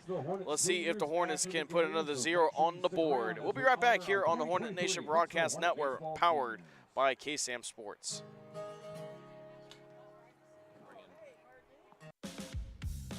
Affordable Plumbing Incorporated in Huntsville is a proud supporter of Hornets softball and baseball. Family owned and operated since 2000, Affordable Plumbing serves the plumbing needs of Huntsville, New Waverly, Trinity, and other surrounding areas. The company is backed by years and years of experience and strives to support the community in a courteous and professional manner for all your plumbing needs. Call them at 936-291-7886. Again, that's Affordable Plumbing at 936-291-7886. Sting 'em, Hornets!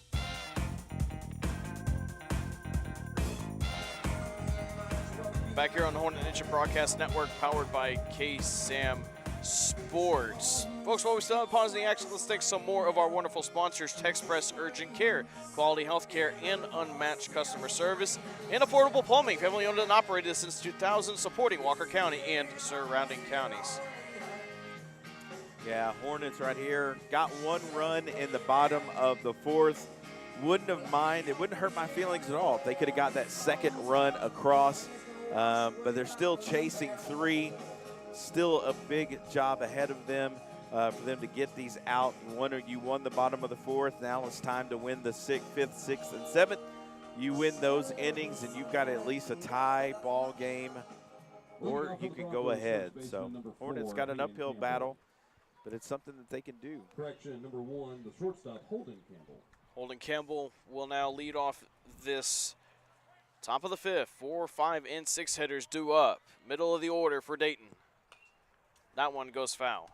Yeah, and if you're Holden Campbell as a senior for Dayton, you're wanting to keep spoiling this party for the Hornets. So you're going to have to bear down right here. Be ready for him. I don't think he's going to go quietly. He's going to go up there swinging the bat. 0-1. Ground ball to Brady at second. Fields it cleanly on the first in time. One away. Good job there by Van Brady staying with that ball, able to get it over to first. Had to move to his left, but does it cleanly. And, you know, and Brady just, man, I mean, I can't say it enough. He has really stepped in, not only offensively, but defensively. Yeah, he's come in to play a really good second base for the Hornets. First pitch, high, kind of over the head of Hayden Campbell. Yeah, he wasn't moving much. He's like, I got a helmet on, so if it hits me there, I'll just take my bag. 1-0. Inside. And the Lady Hornets up in Waxahachie, they're just about to get started. They had a lightning delay to begin the ball game. They had to wait a little bit. 2-0 from Sanders. Hardliner caught by Lee at third. 2 away. Good job by Gage. Lee there getting over to his glove side. It was a hard hit there by Campbell, but able to stay with it and get that second out. And we got the 6-hole hitter Justin Hector now stepping in. 6 straight retired rather for Sanders. Popped up. Schweitzer will have a look at it, but it will go well out of play. Yeah, Sanders, man, has really calmed down. Top of the 3, top of 4, and now top of 5. Getting quick outs. Defense playing good behind them right now. It is the top of the 2nd. That's kind of glaring for us up there with 3. Otherwise, this good chance it's a tie ball game.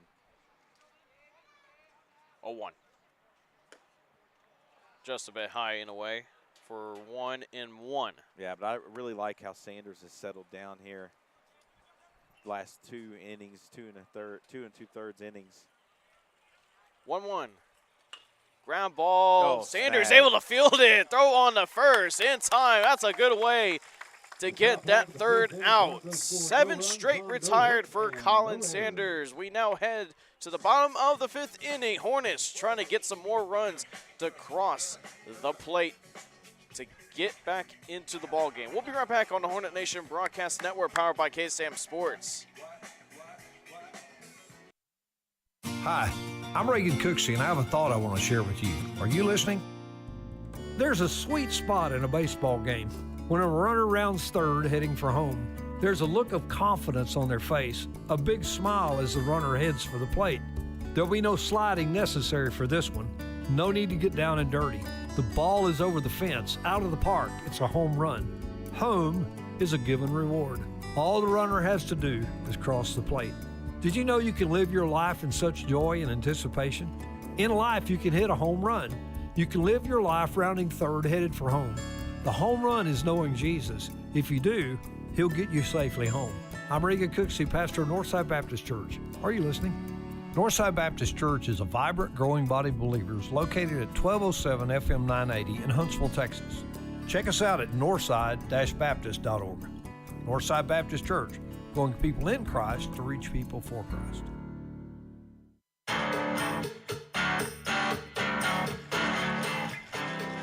Back here, Noah Nieto will step in. He'll lead off. Brady's right behind him, due up, and Batten at the leadoff spot. At first pitch, outside the strike zone, 1-0. And coming in at catcher now will be Andrew Solis, number 15, 1-0. That's high. Man, that first pitch looked good. Wallace working quickly. High and away, ball 3. All of a sudden, it's a 3-0 count. Yeah, you take base runners any way you can get them. 3-0. In there for a strike this time. Yeah, Nieto, trust him right here. 3-1. No. High, ball 4. Leadoff walk for Noah Nieto. Good job by Nieto. Now batting for the Hornets, the second baseman. And Johnny Waddell will go on back to first to courtesy run for Noah Nieto. Now we have Van Brady coming up. Could have put a good swing on the last time he was up. Harrison, though, making a great play in left field to get it. Yeah. But, man. Harrison Jr. made a great play on it. Van Brady made a solid contact on it. Throw it on first on time. We see Waddell going on this at-bat. Create a bit Possibly. of chaos. He's still got 3 runs. Get an errant throw, yeah. First pitch in there for a strike. Yeah, Van Brady getting up close to the plate. Get that outside pitch if it sweeps out there. Liner up the middle, fielded by Lopez on the 2-for-1, on the first for a double play. 4-6-3. Now batting for the Hornets. Yeah, that was a tough one there. Just found its way to the second baseman. They were able to get that double play. Now all of a sudden it's 2 outs in this bottom of the 5th inning with Dayton still at 4-2-1. Batten, leadoff hitter, waiting on the first pitch from Wallace. That curveball in there for a strike. I'll tell you what, BJ, this game has gone by pretty quickly. It's only 5:18, 0-1. Fly ball to left field. Harrison Jr. ball. moving in on it, and it's going to go foul. Runs into the fence. Yeah, good thinking there by Jackson, trying to put it down that third base line. Umpire's going to ask for that ball probably to be removed because it hit the tarp area. May have scuffed it up just a little bit. Yeah, it actually bounced back into right field, or left field rather. Batten now with an 0-2 count. Perhaps trying to get some 2-out power here for the Hornets. Way outside on that 0-2. Yeah, he puts another swing on it like that. He could put that one over left field wall. Provide a little spark here for your Hornets if he could get that out there. 1-2. Ground ball. What a diving play at first by Campbell. He'll step on first for out number 3. Hornets led off the inning with a walk, double play, and a spectacular play at first. Later, they are out of the inning with another 0. Still 4-1. Dayton Broncos over the Huntsville Hornets as we head to the 6th inning here on the Hornet Nation Broadcast Network, powered by KSAM Sports. We'll be back in just a few moments. Affordable Plumbing Incorporated in Huntsville is a proud supporter of Hornets softball and baseball. Family owned and operated since 2000, Affordable Plumbing serves the plumbing needs of Huntsville, New Waverly, Trinity, and other surrounding areas. The company is backed by years and years of experience and strives to support the community in a courteous and professional manner for all your plumbing needs. Call them at 936-291-7886. Again, that's Affordable Plumbing at 936-291-7886. Sting 'em, Hornets!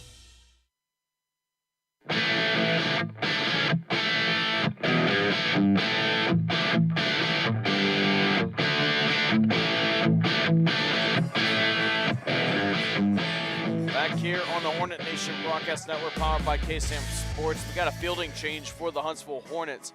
At third base now is going to be the junior, number 9, Nolan Hunt. Gage Lee now out of the ball game, and it's going to be interesting now because that means he takes place of Lee at that 7th spot, and your last out was your top of the lineup in batting. I mean, Sanders is settling in, but time is running out. They're down to their last 6 outs.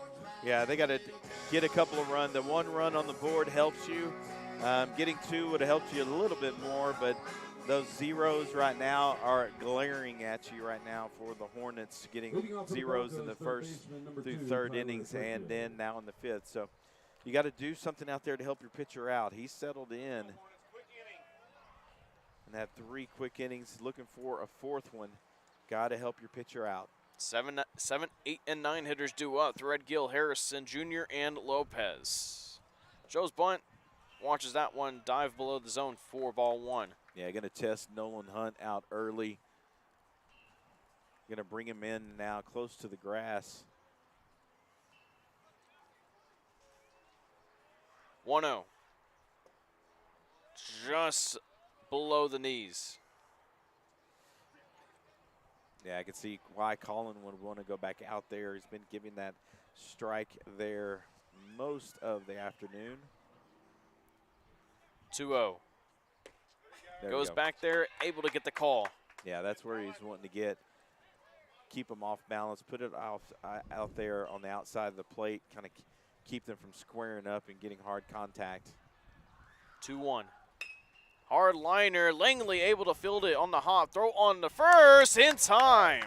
Good job. Good job there by Langley, playing that perfectly off the hop, getting a good throw over to Schweitzer over at first to get that first out of the inning. Once again, getting the first out, getting the lead runner off the base path is important for these guys, especially as they go into the latter part of this game.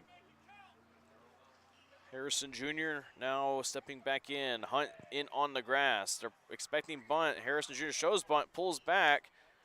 That goes foul. Yeah, Harrison trusting his speed on that one if he's able to get it down. Nolan did a good job of charging. Getting ahead in the count. Sanders goes. Inside, nearly hit Harrison Jr. 1-1. Yeah, started it inside, started at the batter, came back to the inside part of the plate, just off the plate. 1-1 with 1 out. He goes.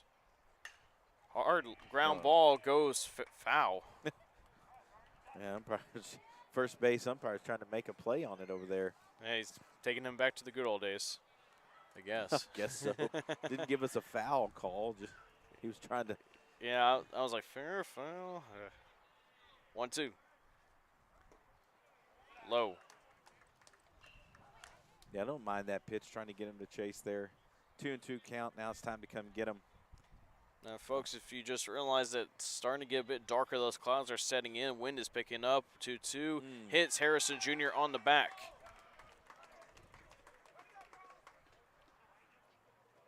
And that's a streak of retired batters gone. Sanders has retired 8 straight before that hit by pitch. Yeah, he started it at the batter. It just didn't quite come in enough. Harrison made a small attempt to get out of the way, but still hit him in the back. But now you have a base runner on that is probably going to try to steal early in the count here. and try to cause some havoc on the base pass and for them to get an insurance run. Harrison Jr. is leading off first. Could see him going on this pitch. He stays. That one's high.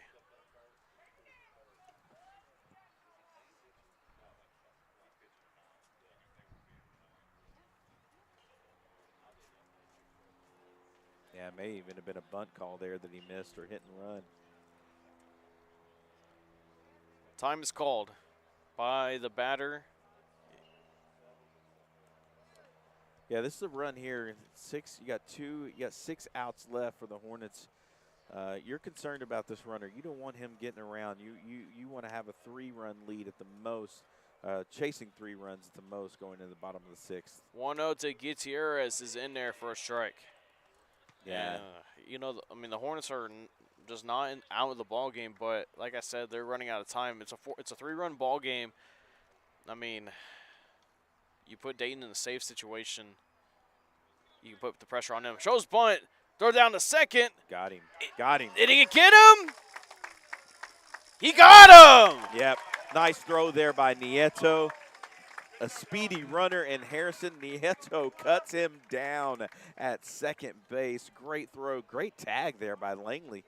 Put that, or was that Van Brady to put the tag on there? I couldn't tell. I was waiting for the signal by the umpire. He was taking his time. I'm glad he thought about it our way. Don't know what count it is. Sanders goes outside. It's 2-1.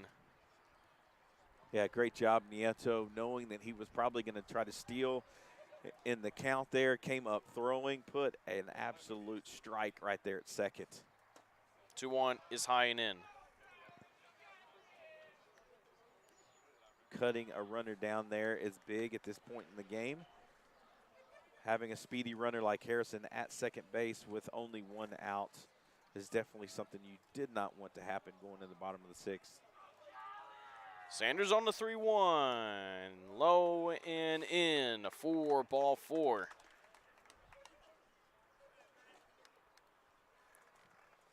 Runner back at first now in Gutierrez. That The pitcher number 17, Hunter turns the Wallace. lineup over to Hunter Wallace, who stepped in for the first time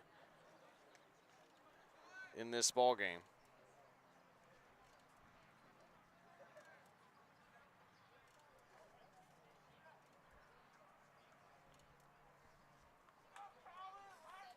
All right, here we go. Collin, 2 outs. Nobody hurt here. Just get the batter or the force at second and first. Popped up. It's gonna stay in Nieto's play. looking at it. Still looking at it, and he makes There we the go. catch. 1 pitch. Gets Sanders that 3rd out. He's through 6 innings of 4-run ball. Still 4-1. Dayton Broncos up on the Hornets. Hornets offense, though, starting to find some life. Let's see if they can turn that into runs on the board. We'll be right back on the Hornet Nation Broadcast Network, powered by KSAM Sports. This is Huntsville Hornet Baseball. Texpress Urgent Care Clinic is here to treat your poison ivy, animal bites, sunburns, lacerations, sprains, breaks, and don't forget your camp and sports physicals so you can quickly get back to your daily life. Texpress Urgent Care Clinic in Huntsville, located at 193 I-45 South. Texpress Urgent Care offers a variety of procedures. Check their website at texpressurgentcare.com and visit them on Facebook. That's Texpress Urgent Care Clinic near Bahama Bucks and McAllister's in Huntsville.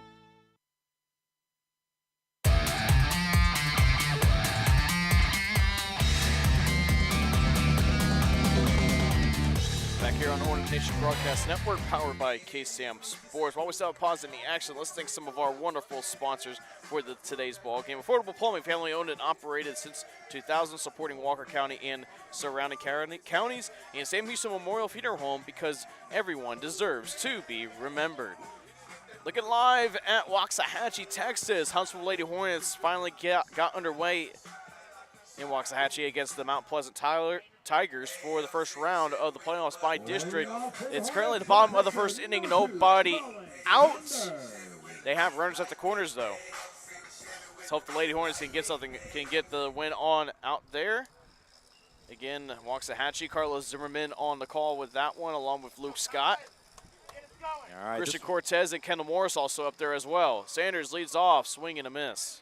this is where Collin can help himself out right here, getting on the base path to let his offense drive him around. 0-1. Outside the strike zone for ball one.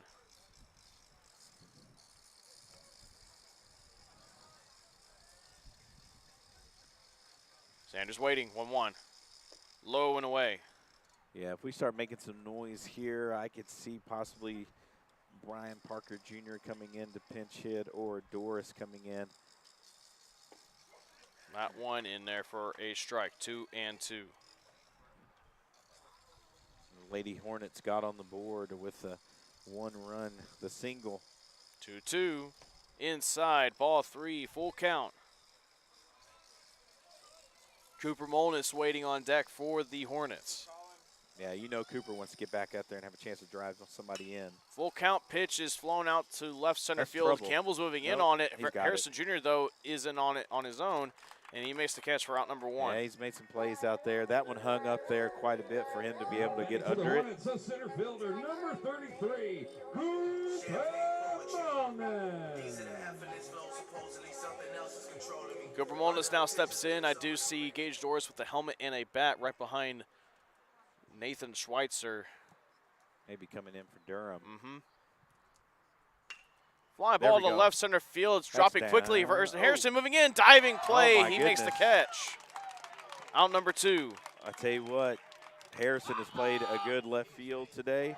He has made some big plays for the Dayton Broncos, stealing a double from Van Brady earlier in the game, and now robbing a hit away from Cooper Molness. Nathan Schweitzer now stepping in.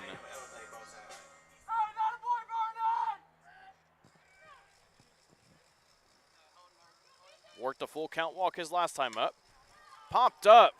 Campbell back on it. He's under it. He makes the catch. Out number 3. Still 4-1 Hornets after they go 1, 2, and 3 at the bottom of the 6th inning. We now head on to the 7th here in Huntsville, Texas. We'll be right back on the Hornet Nation Broadcast Network powered by KSAM Sports. And am proud to be the owner of Huntsville and Walker County's premier funeral home, Sam Houston Memorial. What makes us the premier funeral home? The reasons are simple. Sam Houston Memorial Funeral Home has the premier facilities in the area, and our directors and staff are top of the line, offering premier care for you and your loved ones in their time of need. Locally owned and family managed for 2 decades, it's our family's honor to serve yours. Sam Houston Memorial Funeral Home, your hometown experts at celebrating life.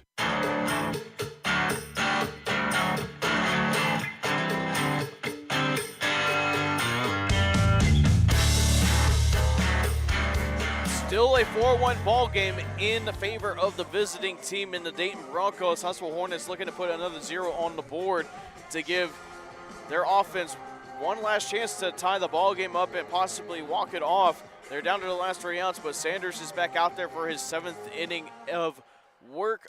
Got an update up in Waxahachie. Huntsville Lady Hornets now up 3-0 against Mount Pleasant.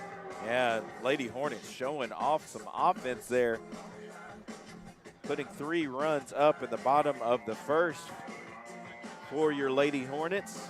Now, BJ, BJ, don't know if we're going to be able to give the festivities. Don't want to risk the equipment getting damaged. We, of course, need this equipment for playoff baseball that's starting next week. So, unfortunately, won't be able to air the senior night festivities, but gotta keep on going here. I mean, the Hornets, I mean, they can't have their minds totally set on the playoffs just yet. They are going no matter what happens tonight, but you still want to finish district play on a high note. Hey, I tell you what a great way to start the festivities if you could have a walk-off comeback, right? 4 runs, bottom of the 7th, it's set up for it. Play the Titanic music, right? Sanders to Zuniga, who steps in. It's high and away. I'll sign up for that one.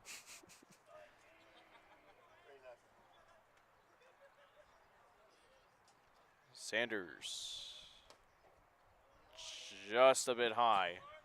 Looks pretty good from here. And again, the Hornets are going to be either facing Hallsville or White House. It's not officially set yet. It will be after tonight. 1-1. Ground ball to short. Langley fields it on to Schweitzer at first. In time again. Langley's played a really good, done a really good job out there at short, fielding those ground balls, getting those outs at first. Great job there for Langley, Broncos, number 14, Travis Adams. keeping runners off of the base paths. And you got Hunt at third. I mean, I'm pretty sure he's looking to get tested. I mean, if this is what's going to be, if this is what the lineup is going to be with Collin Sanders on the mound, and you have Gage Doris at the designated hitter spot, and you have Hunt with his bat at third, Nieto behind the plate, you want to try to get him some reps in game, but he just hasn't had much looks rather, at third. First pitch from Sanders is swung on and missed by Travis Adams, another pinch hitter coming in. Yeah, probably coach there for the Dayton Broncos, getting some of his guys in to get it at bat here to close up district play. 0-1. In there for a strike, 0-2. Man, Collin has got the outside part of the strike zone. He has found it over these past 5 innings. 0-2. Swing and a miss. Sword on that one. 2 outs. Shortstop number 1, Holden Campbell. Yeah, you have some of these coming to sub in. You definitely want to be sure to get those outs on the board. Still, the glaring part is 6-1 hits in favor of the Broncos. So you want to change that up in the bottom of the 7th if you're the Hornets. Swing and a miss on that one. 0-1.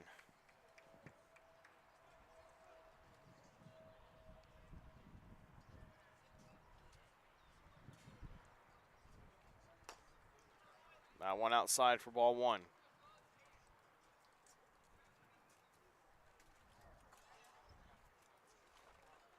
Campbell waiting on the 1-1 from Collin Sanders. The 1-1 way high, not even close. Yeah, out of the zone on that one. Was not coming back in. 2-1 though in the count. Still want to be careful here. Don't want to let them add any runs to the board. Liner to right field. Howell moving in, and he can't make the play, but able to get the glove on it. Campbell's going to try for 2, but he'll hold up. Yeah, a good try by Howell out there. Unable to come up with it. Campbell gets that base hit down. Hands it off to his brother. First baseman number 4, Hayden Campbell. Hayden Campbell now stepping in.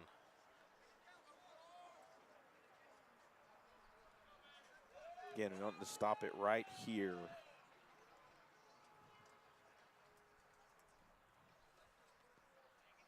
Sanders sets from the stretch. Swing and a miss on that first one. Yeah, I could see them trying to steal on this one, try to get a runner in scoring position to add an insurance run here. So, Collin, you got to be watching out there for Campbell.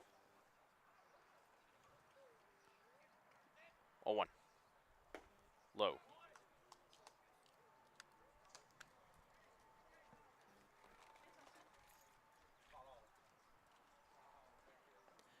Sanders looking at Nieto, gets the sign. Campbell waiting, 1-1. Hits him, and runners will now be at first and second with 2 outs.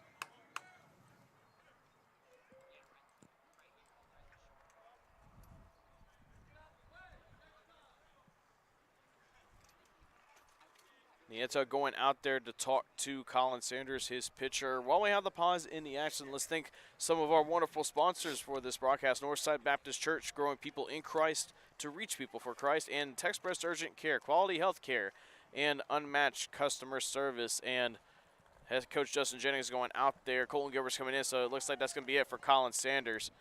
And that will do it. He goes 6 2/3 innings and exiting for the last time from the mound for district play for the Hornets. We're gonna step aside for a bit. When we come back, we'll have new information on the new pitcher in Colton Gilbert coming up in just a few moments. Be right back on the Hornet Nation Broadcast Network, powered by KSAM Sports. Your attention, please. Affordable Plumbing Incorporated in Huntsville is a proud supporter of Hornets softball and baseball. Family owned and operated since 2000, Affordable Plumbing serves the plumbing needs of Huntsville, New Waverly, Trinity, and other surrounding areas. The company is backed by years and years of experience and strives to support the community in a courteous and professional manner for all your plumbing needs. Call them at 936-291-7886. Again, that's Affordable Plumbing at 936-291-7886. Sting 'em, Hornets! Texpress Urgent Care Clinic is here to treat your poison ivy, animal bites, sunburns, lacerations, sprains, breaks, and don't forget your camp and sports physicals so you can quickly get back to your daily life. Texpress Urgent Care Clinic in Huntsville, located at 193 I-45 South. Texpress Urgent Care offers a variety of procedures. Check their website at texpressurgentcare.com and visit them on Facebook. That's Texpress Urgent Care Clinic near Bahama Bucks and McAllister's in Huntsville.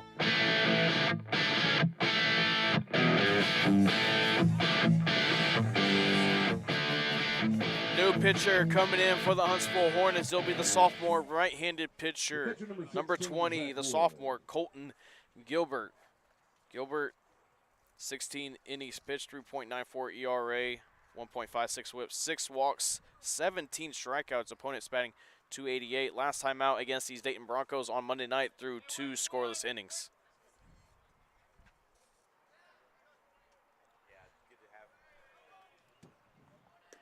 Curveball in there for a strike. It's good to have Gilbert in there, getting him some work here before playoffs, because you're probably going to need him getting in whenever you get into the playoffs next week. Gilbert looking back at Campbell at second. 0-1. Fly ball to right center field. Howell's moving back on it. Moving in now. He makes the catch for out number 3. 2 pitches. Gets the one out that the Hornets needed to escape the late jam with runners at first and second. And we now head to the bottom of the 7th inning. Hornets still need some runs to come back into this ball game. They're down still 4-1. Be right back on the Hornet Nation Broadcast Network. This is KSAM Sports. I'm Reagan Cooksey, and I have a thought I want to share with you. Are you listening? There's a sweet spot in a baseball game. When a runner rounds third heading for home, there's a look of confidence on their face, a big smile as the runner heads for the plate. There'll be no sliding necessary for this one. No need to get down and dirty.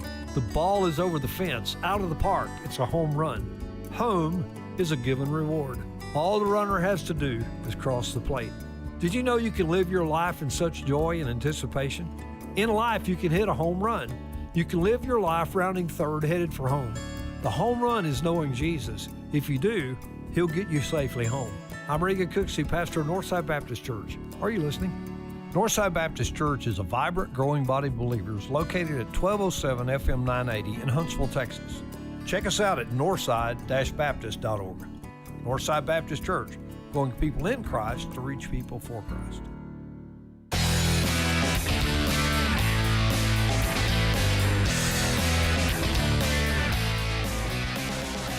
Back here on the Hornet Nation Broadcast Network, powered by KSAM Sports. New pitcher once again for the Dayton Broncos to give them the win, coming in with the save situation, number 19, Carson Abshire. Yeah, Abshire coming in to try to finish this game off. We got senior day. I said it earlier. Let's start the festivities with a walk-off, comeback walk-off. Wouldn't you like that? Yeah, well, Gage Doris, I see Gage Doris and Brian Parker Jr. and Nolan Hunt due up. So see what Doris could do here, getting his first at-bat of this ball game. Yeah, it's, get it started here. Get a couple of runners on. You're at least looking at, you're wanting 3, right? You're hunting 3, maybe more to finish this thing off. Doris waiting on the first pitch from Abshire. High and away for ball 1. Yeah, we just need base runners. So even though you got a big hitter up to bat, if he's able to get on, you just get on and move him around. 1-0. In there for a strike in. Last time out against these Dayton Broncos, he hadn't got hit by pitch at all in district play, and he got hit 3 times on Monday night. 1-1. Ground ball, high chopper to second. Lopez fielding it cleanly. Throw on the first. Did he get it on the foot on the back? He did in time for out number 1. Yeah, he did. He got hit 3 times. I was watching on the broadcast, unable to make it. Doris put that in play, just unable to beat it out. Coming up a little bit hobbling. I think he's going to be okay. He just had a contact there with the first baseman. Brian Parker Jr. now stepping in. He'll be pinch hitting for his first at-bat of this one. High and away. Yeah, got to make it happen here. So even though you got 1 out on the board, just trying to get on the base path and hand it down to the next guy. 1-0. In there for a strike. Man, hasn't been given that part of the plate as a strike most of the afternoon. Giving it to them now. On a 1-1. Parker Jr. swings and misses at that one. 1-2. Yeah, hearing Coach in the pregame show, Brian Parker Jr. being a discipline, having really good plate discipline. Love to see him protect the plate or drive it here. 1-2. High. Here comes that plate discipline right there, holding off on that high pitch in the hot top part of the zone. 2-2. Called strike 3 on that fastball. 2 away. Hornets down to their last out. All right, little 2-out rally right here. 2-out runs. Let's start it here with Hunt. Now batting for the Hornets. Yep, Nolan Hunt got him stepping in, the junior, getting his first look at the plate tonight.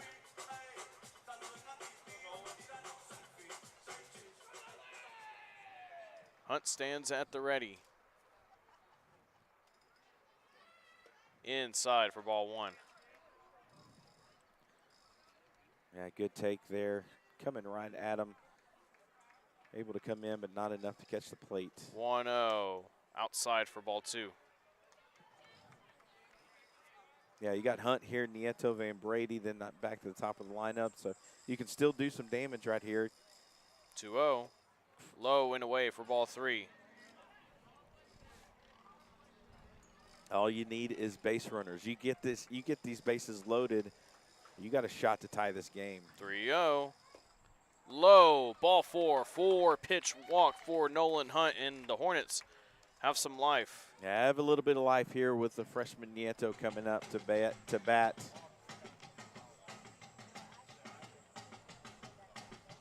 It's like Nieto and Brady are, I don't know if they were talking something over, but see if Nieto could do here. Seems to come up in big situations all year long. This is another big situation for the Hornets too, down to their last out. Runner at first. I don't imagine him going because we just need to keep the runners. Pitch in there for a strike. If you're Nieto, you're just wanting to drive this ball somewhere.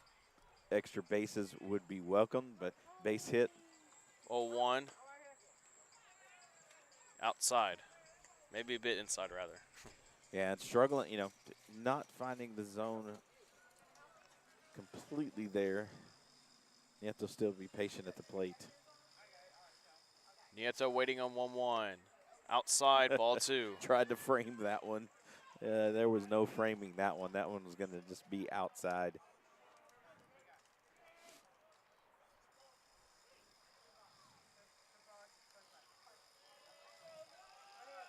Two and 1. In there for a strike. Hornets down to our last one of the evening. Lady Hornets scored in the bottom of the second for nothing now with the lead. 2 outs, runners on first and third. Nieto waiting on the pitch. Curveball way high and in. There we go. All right, full count. Runner will be going, and Hunt. Yep.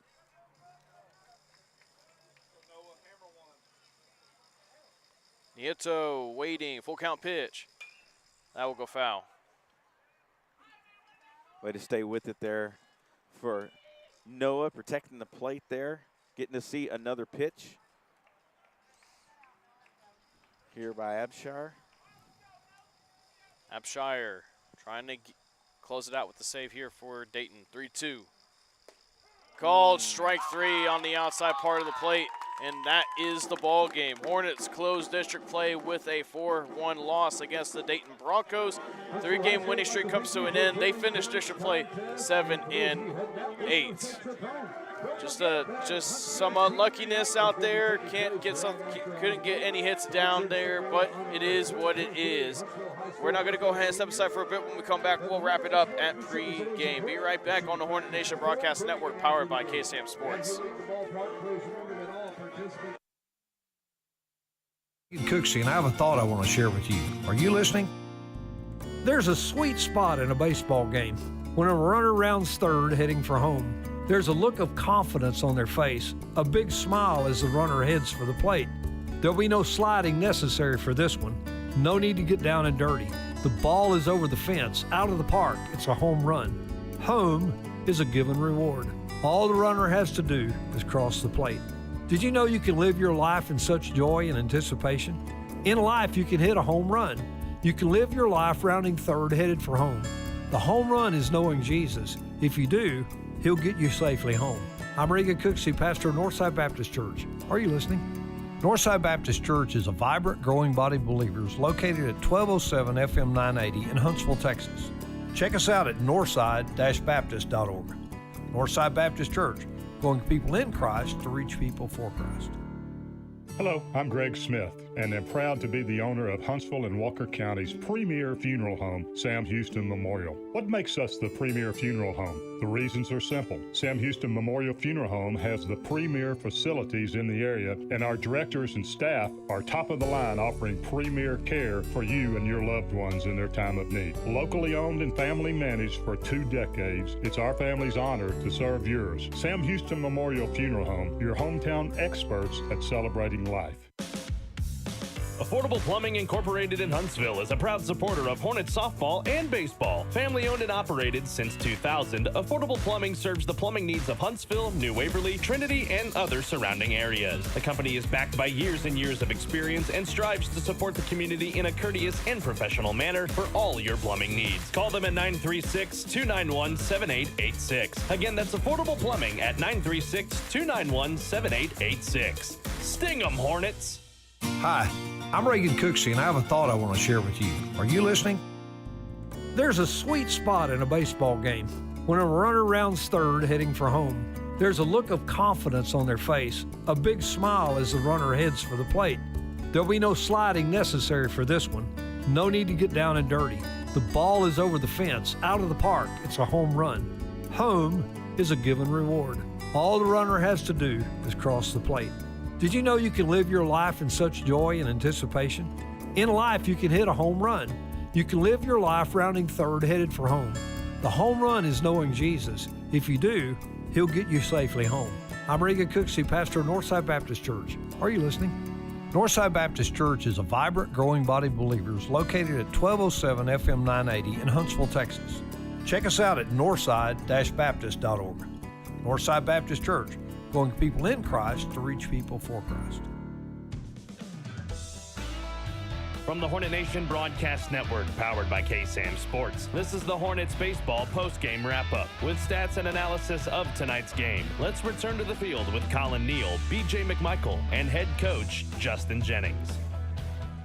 Welcome back to the Hornet Nation Broadcast Network, powered by KSAM Sports. Huntsville Hornets fall on this afternoon 4-1 in the final game of district play before they head on out to wherever they are going for the bi-district round of the playoffs. They finished 7-8 in district play, and we unfortunately will not be able to talk to any of the seniors or head coach Justin Jennings. They are currently in the middle of doing their festivities over there. They're going to take pictures, and I'm sure everyone wants to get on and get out of here before the inclement weather moves in. As you can probably tell on the screen, the clouds are starting to move in. But BJ, just Hornets did put some good swings on a couple of balls that would have potentially changed the dynamic of the ball game, but it's just one of those games where the defense is just there. I mean, their Dayton's left fielder in Harrison Jr. was just everywhere and anywhere and everywhere at the same time, and it's just one of those ball games. Yeah, absolutely. He's your MVP of the game for your Dayton Broncos. Sure. I mean, he saved a big hit early that would have been extra bases that would have put another run on the board. We'd have second. We'd have a run in, a runner on second or third possibly with 0 outs and a chance to put another run up on the board and get another run back. So Harrison Jr. definitely, if you were your Broncos, is your MVP. For us, we got 1 hit. That's all we got for offense. They got 7. Got to do for that. Your offense has got to be sure to show up in the playoffs.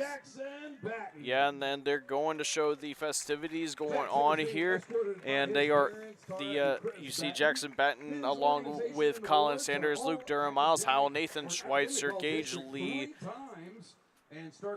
and I believe I'm missing one. I feel like I am. Sanders, Luke Durham, Nathan Schweitzer, Miles Howell, Jackson Batten, Gage Lee.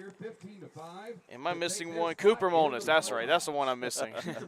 I feel so darn bad missing on Cooper at first, but you know, senior night didn't go the way as planned. Of course, they want to end it out on a win, but all in all, BJ, they still got playoff baseball. They do. They got playoff baseball, and so, you know, this was not a win you had to have. It was one that you wanted to have, sure, but it's not a win that you had to have. And so you got some experience. Some of your guys that had got to play a whole lot, so Coach Jennings wanted to get them in there. You're going to need that experience come playoff time. Some of their first at-bats and some of their, or not first at-bats, but getting consistent at-bats doesn't need to happen for the first time in playoffs, so you got to be able to give them that opportunity. So, you know, hats off to our seniors. They had a great season. Get to move on to playoffs for a 3rd straight year to do some damage. Now we got a tough opponent, whether it be in White House or whether it be in Hallsville. But hey, you just want a chance to be in, right, and to do something. So offense can show up. You showed it at the beginning of the year versus Porter. You can beat some of these better teams that on paper that are better than you. You can beat them. You've showed that. You just got to stay with it. Yeah, and you talk about like beating these teams. I mean, the Hornets have showed they could beat teams. Like they beat the Burleson Centennial Spartans in tournament play, and Hallsville, a potential playoff matchup they could have in the first round. They were able to keep it close, and that it was a loss, but they were able to keep it close. They lost 3-1, but if they can just come in, they go in that ball game, they do what they have to do. They execute all 3 phases of the ball game perfectly. Well, near perfectly. It doesn't have to be perfect, but near perfectly. They have a chance to shock the state of Texas and potentially make some noise and more noise in the playoffs. Yeah, they can, and you just want a shot, man. You just want you want to extend the season, and they did that. This loss tonight doesn't change that, and so. These guys are going into a postseason. They're going to have to work on some stuff, sure, but they'll get it done. Yeah, as you can see, the seniors are all coming out, and BJ, you've been through it quite a bit. I mean, what is it? I mean, you've had this happen before as well on senior night. Just what does it mean to like not only, you know, you get district play out of the way, you make the playoffs in your final year as, in this case, a Hornet, and then just what does it mean to, like, compete? These guys have been doing it for they've been playing for a long time at these ball fields, starting at T-balls, then going to coach pitch and kid pitch, and so these guys have been together for a long time, playing select league baseball, playing junior high baseball, getting to play, freshman JV varsity baseball. So it means a lot to these guys, getting to watch them play for a long time, watching them for a 3rd season, get into it. They just love to play. They love to hang out and play together. So it means a lot to these guys to just do something more than just district play, getting to move on. So you can see the smiles out there. You can see the fun that they're having together. A loss isn't going to diminish that at all. These guys are going to cheer for each other, and they're going to move forward together. And what does it mean for the young guys that have looked up to these seniors? You know, they're not going to be here next year, but you got to think, though, they got a lot of confidence heading into next year. Yeah, it's a good thing for the young guys to see, hey, we got to be there with some of our seniors, and they're going to be hungry for it, for this to happen to them too. Their senior year, they don't want to be going home like the Broncos they're done. Their season's done, right? They want to be like these guys that they've been here with. They want the season to continue, and they want to carry on what's already been set for them. They're going to get to do it in a different location. We got a new baseball field that's going to be built ready for next season. Hopefully, should be ready for next season play, and to carry on into a new future for Hornet baseball. But these guys have set a mark for them that's gonna be something they're going to want to achieve on their own too. Oh yeah, for sure. Well, BJ, district play's over, but playoff baseball starts next week. That's the right. Hornets are facing either Hawesville or White House, and be sure you keep an eye out on HornetNation.org to find out what it is going to be. There's still some decisions that are going to have to be made. I mean, tonight it won't be official with Hawesville or White House, so they're going to have to wait until Saturday, and then they're going to decide what's going to happen for next week and moving forward for Game 1, Game 2, and a potential Game 3. BJ, any final thoughts before we get on out of here? No, it's been a pleasure to be able to call these district games. It's been fun to watch these guys come and play every district game, every preseason game. It's been fun to be able to call these games at Barr Ross, knowing full well we're going to be at a beautiful facility next year. I can't hardly wait. I may come like 3 or 4 hours early to that game and stay about 3 or 4 hours after they turn the lights out, and I can hop the fence next year. You're gonna hop the fence? Hop the fence. I just want to be able to sit and enjoy the entire game from start to finish, way before start, way after finish, because it's been a long time coming for these guys getting a new field. Well, that's going to do it. We'd like to thank all of our wonderful sponsors: Sam Houston Memorial Funeral Home, Texpress Urgent Care, Affordable Plumbing Incorporated, and Northside Baptist Church. I'd like to thank everyone at KSAM, Carlos Zimmerman, and Jordan Smith. And also, be sure you follow KSAM Sports on Facebook and follow KSAM on Twitter. While you're at Twitter, follow Huntsville Hornet Baseball and Huntsville Lady Hornet Softball, who are currently up 7-1 at the top of the third inning against the Mount Pleasant Lady Tigers. And be sure you also check out once again on HornetNation.org for all tickets and information, schedule information for the Huntsville Hornet Athletics. And that's going to be potentially a place where you'll see who the Huntsville Hornets are going to be facing in the first round of the playoffs. The by-district round and all times and places will be on there.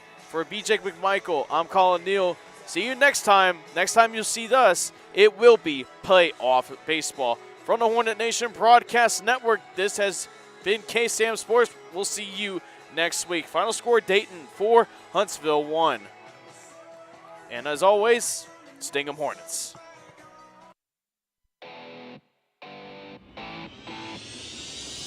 This has been a presentation of Huntsville Hornet Baseball on the Hornet Nation Broadcast Network. No portion of this broadcast may be reused or retransmitted in any form without the expressed written consent of Huntsville High School Athletics, our broadcast partners, or 101.7 KSAM. On behalf of Collin, Neill, and BJ McMichael and our sponsors, thank you for watching and good night. We are the Hornet Nation Broadcast Network.